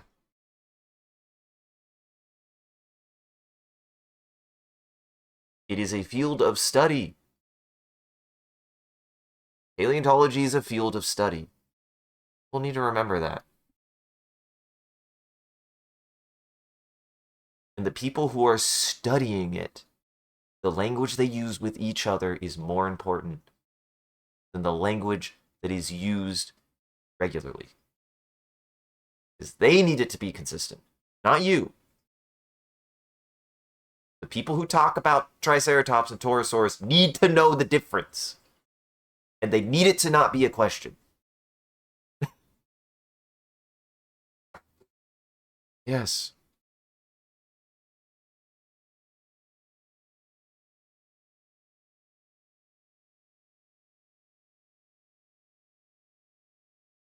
I mean, again, that's a very unfortunate way to view the situation because I think that is unfortunate. That's unfortunate that that's the view. It shouldn't be. No buts. It shouldn't be. That's how you. If that's how your takeaway from this conversation is, then that sucks.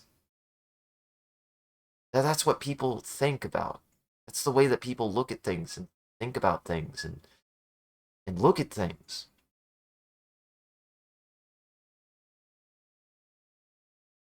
Science is not about invalidating people's experiences, and it never has, and it never is.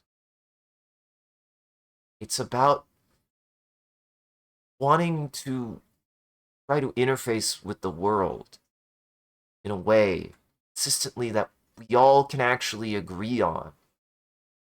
And even in science, we can't do that.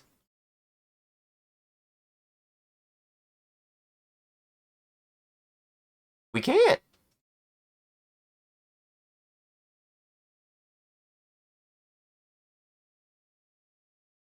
This is so important for me to talk about because people think that way. Like, oh, you just got the keys to the castle. It's like, no, I don't. No, I don't. If you genuinely care about something, you genuinely think about something, you want to know something, you have to go look for that information. Do the research for yourself. Hold it with your hands and touch it, and then see what other people's observations were. And do they all collect the same observation? That's science. And that's why this whole thing hinges on the fact that it's not even deterministic and people don't even know.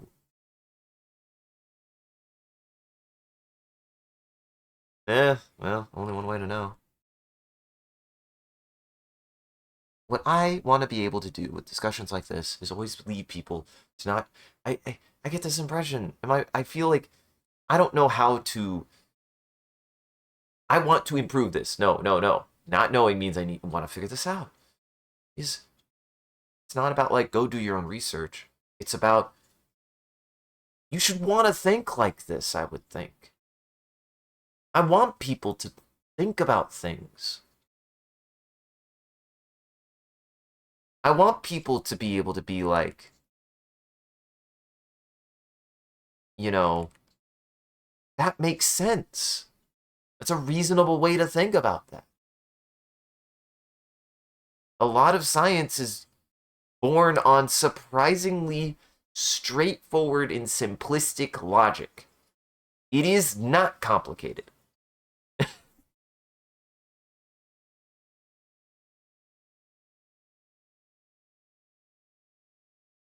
Overcomplicating things is actually bad science. It is.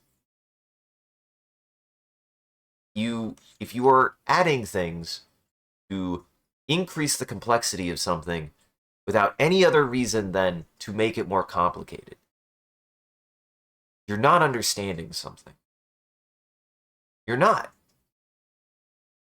Understanding something actually comes down to does that make sense? And oftentimes, the things that make the most sense are simpler. They're so much simpler.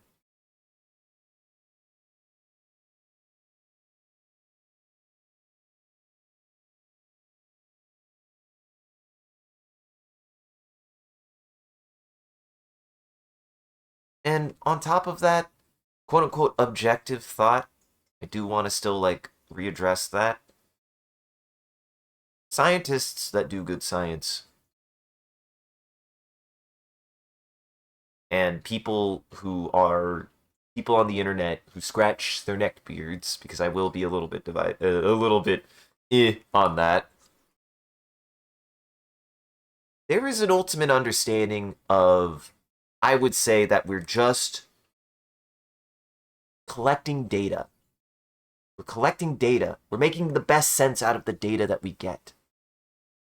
We're making sense of it. That doesn't mean that we're objective. We're making sense of it, and we're making the most sense of it that we can agree between multiple opinions and observations. What matters is, do we all agree on it? And ultimately, we don't. Science does not agree with itself a lot. Still, because it's being done by human beings.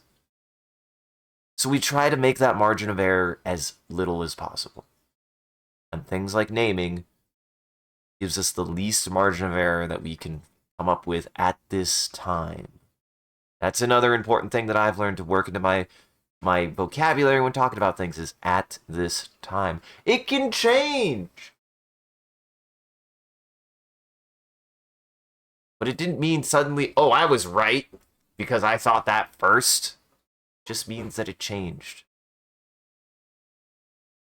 It's not about being right or wrong from a personal standpoint. It's about trying to universally understand something, which is hard, nay, impossible. I think a lot of scientists probably understand that, and it stresses them the fuck out. Even people in their own field can't agree on things.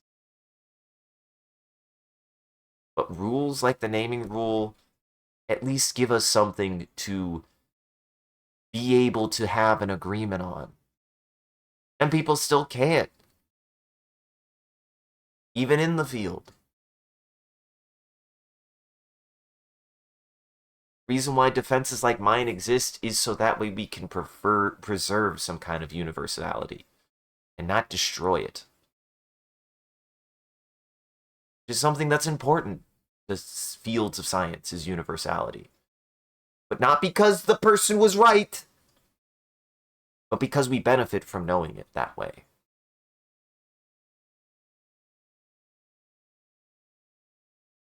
And that we don't have to squabble and fight, and that we can actually divert that energy to the things we don't know. To actually explore the things we don't know, to understand the things we don't know. We know the name of that creature, whether it is Triceratops or Torosaurus. We know that. We know that one way or the other.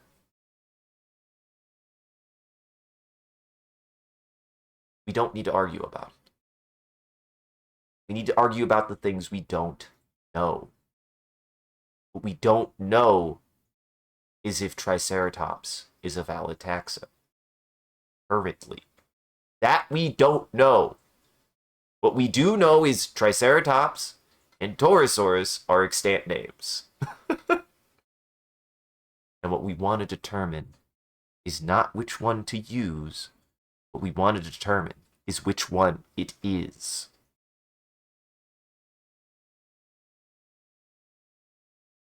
We don't want to know what name it is. We want to know which one it is. That's what matters.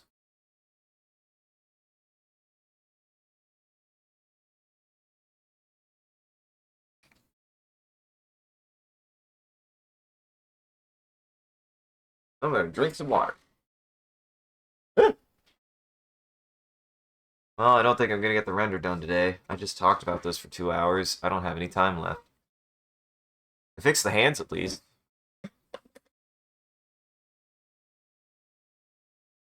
I guess if you wanted me to do this way, I'll put it this way. I don't know, man.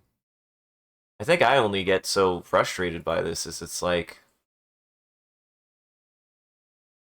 I feel like I'm judged for this. Pretty harshly, in fact.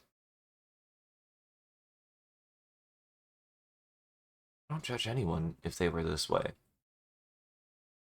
I don't understand contrarianism. I don't say the things I do to be contrary. This is not a contrarian opinion either.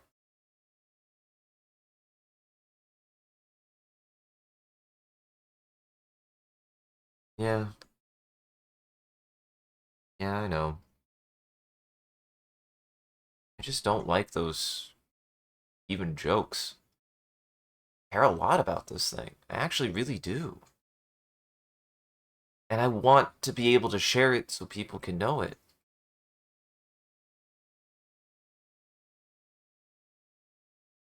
It's not fun for me this way. It's not about me being right either. At least I don't think it is. Maybe it is. Who knows? I always just hate this idea that I can never be right. People need to prove it. At any cost. That's fucked up, man. Why do people gotta be... Why do I have to be wrong? I don't have to be. I'm not saying it because you have to be wrong.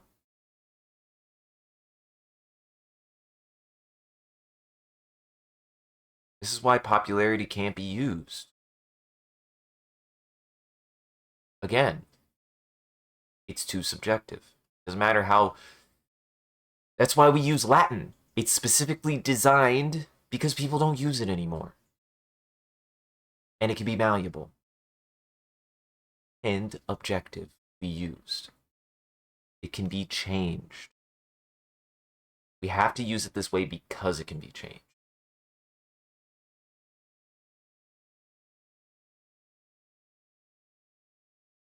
I'll admit,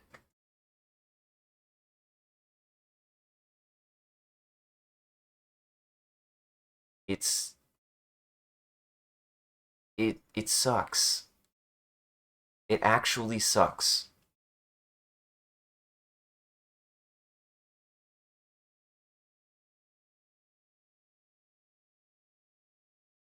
It really sucks. It's not okay. And it's not okay that people think it's okay to act, like, say that stuff and do that stuff. And it equally is not okay. Be like,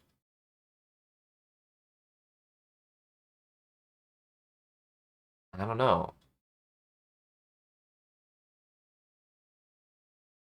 It's it's not it's not about me right, you wrong.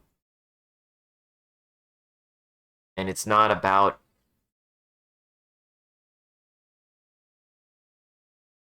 anything else. Yet it's always treated that way. Actually, kind of a bummer. Why we have a rule for no bummers here.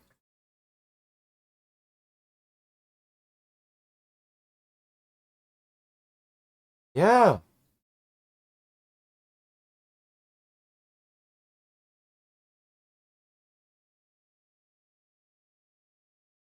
it is. And it goes both ways. I'm able to say the things I said today because I realize there's still plenty of things I don't know. But I do know this. I do know this. And I do know other paleontologists would agree with me. And other biologists would agree with me. And other people in the field who do the study of work would agree with me. And it's not a closed club. It's not to be exclusive. This is a thing that has been kind of like a sort of clash of popular culture versus science that's existed for a long time. That I only want to speak out against because it's so frustrating that those are the arguments we have to interface with. And it sucks. They're bad. They're not fun. They're lazy, they're boring, and then they go on so long with a dismissal of anything that the person says. Even if I spend 2 hours illustrating very carefully why it doesn't work that way. It sucks. And I mean it. It equally sucks. If it seems like I'm being super pretentious and on my high horse, it equally sucks. When all I want to do is explain why we do it that way and that it's just effective. And there isn't a reason to change it. A good reason. Because there isn't a good reason why it doesn't work. You don't change something, you don't have a reason to change it. There is not a problem with using the first name. Until somebody can actually say why that's a problem, was specifically pointed towards that. And we don't need to do it another way. It is a solution to a problem that we have. It is a simple solution, and it is an effective solution. And it doesn't cause a problem.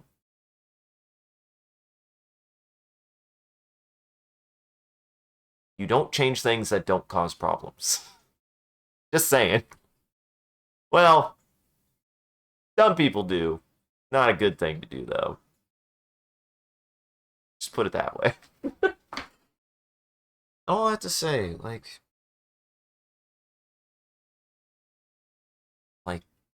when this happens, I actually don't. I don't do this to be this way. I feel like I say that a lot when this happens. I don't do this to be this way. I do this to talk about dinosaurs and to draw dinosaurs. This isn't fun. That's a fact for me. This isn't fun. I don't do things that aren't fun. I have knowledge to share. I want to be able to share it. That's it. It's not about me being right. It's I know something and I want to share it. And I hope you learned something. That's what science wants. No buts. And no more discussion on stuff like this. Bums me out every time.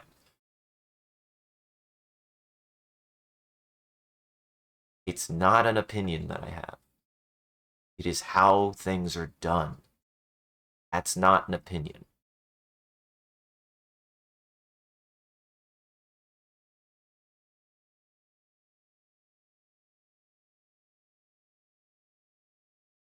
Hope we all learned something today, no matter what. Damn it, I wanted to do the render. Didn't have time. Too busy drawing arms. Hey, I got the arms really well done, though. The arms look much better. They really do.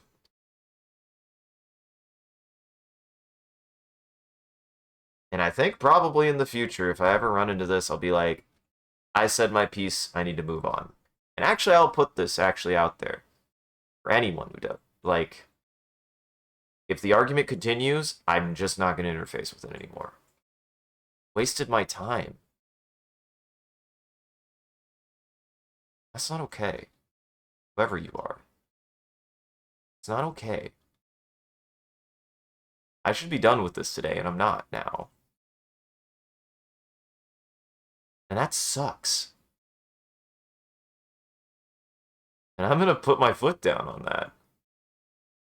That fucked me up.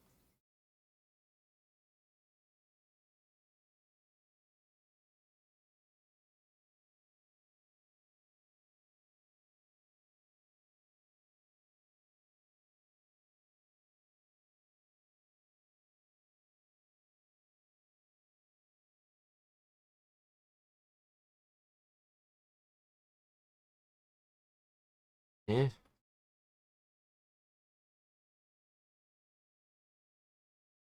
I mean, but it goes both ways. Because I did engage. I said why those things wouldn't work. No buts. Really, I did engage. Who didn't engage?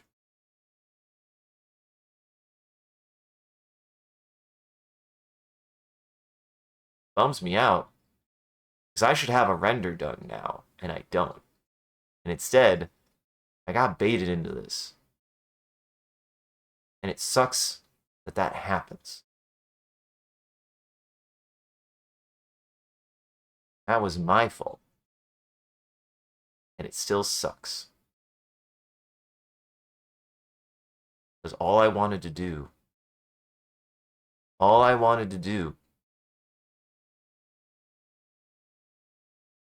was share my knowledge. I'm treated like I don't have any. Not by just you, but of people. And it bugs me every fucking day. Sorry. To get really that's personal. Don't draw dinosaurs like this. Be told how I don't know things.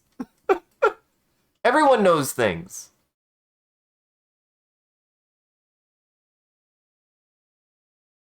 I get it. I should have engaged. Actually. Should have ignored it.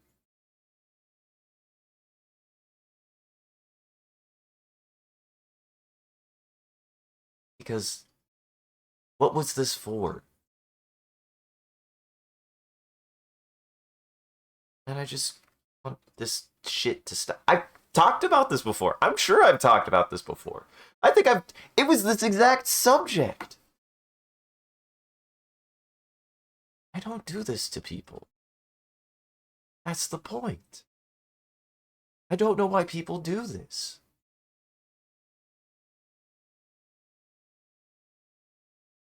Let this be a lesson to me to try to be more aware of. It's not worth my time. I said my piece, said why we do it that way. I said why we don't do it the other way. That's not a discussion. I don't know what is.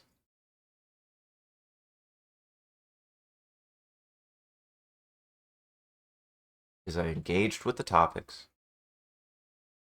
and I clarified why I have the stance that I have, and why it doesn't work the other way.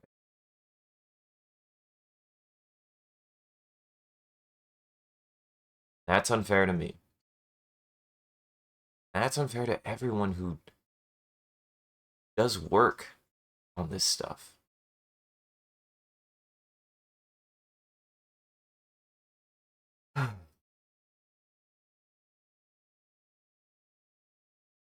I should be done.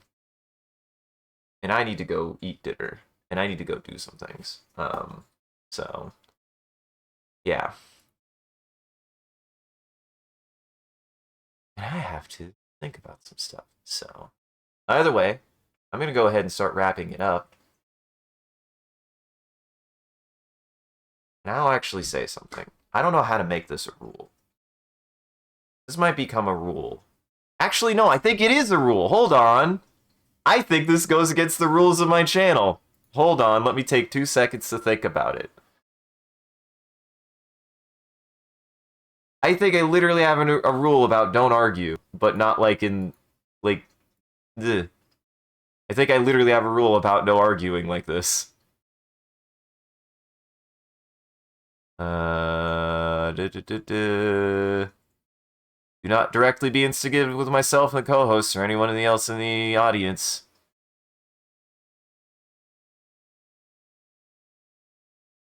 Do not whine, spam, or be overly disruptive to us or the audience. I'm not saying you have to agree with everything I say out there, by the way. Just understand this was disruptive. It is disruptive. And I have a rule about it for that reason, because now I didn't get my work done. Now I'm kind of in a shitty mood. We're here to have fun. We're here to talk about dinosaurs, and we're here to have a good time. No buts. Be civil. Don't say or do anything that wouldn't put the stream at risk. Like,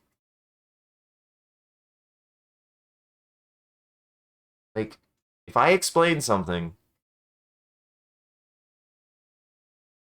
I explained it.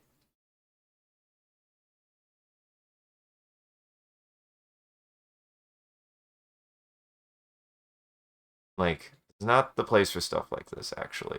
I'm starting to be like, no, I gotta put my foot down. It's not the place for stuff like this. Anyways, we're gonna go ahead and wrap up. I'm gonna go ahead and open up Bing Create, which is an image generator. And we're gonna make an image before we rate out. If you want to participate, all you gotta do is type in chat. Whatever chat says, I'll use as a reference. And I'll share the image before we rate out. So, patting the good Spinosaurus on his rump. Petting the good Spinosaurus on his rump.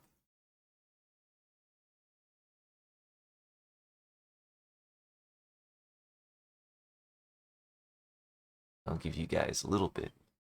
Respond to that. Give you like 30 seconds.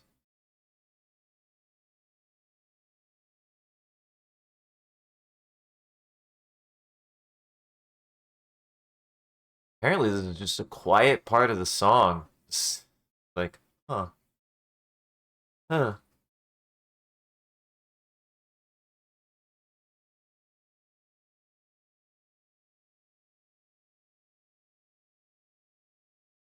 Yeah, it's just a quiet part of the song. Yeah, it's just a quiet. Oops, I accidentally muted the song. I didn't mean to do that. I didn't mean to do that.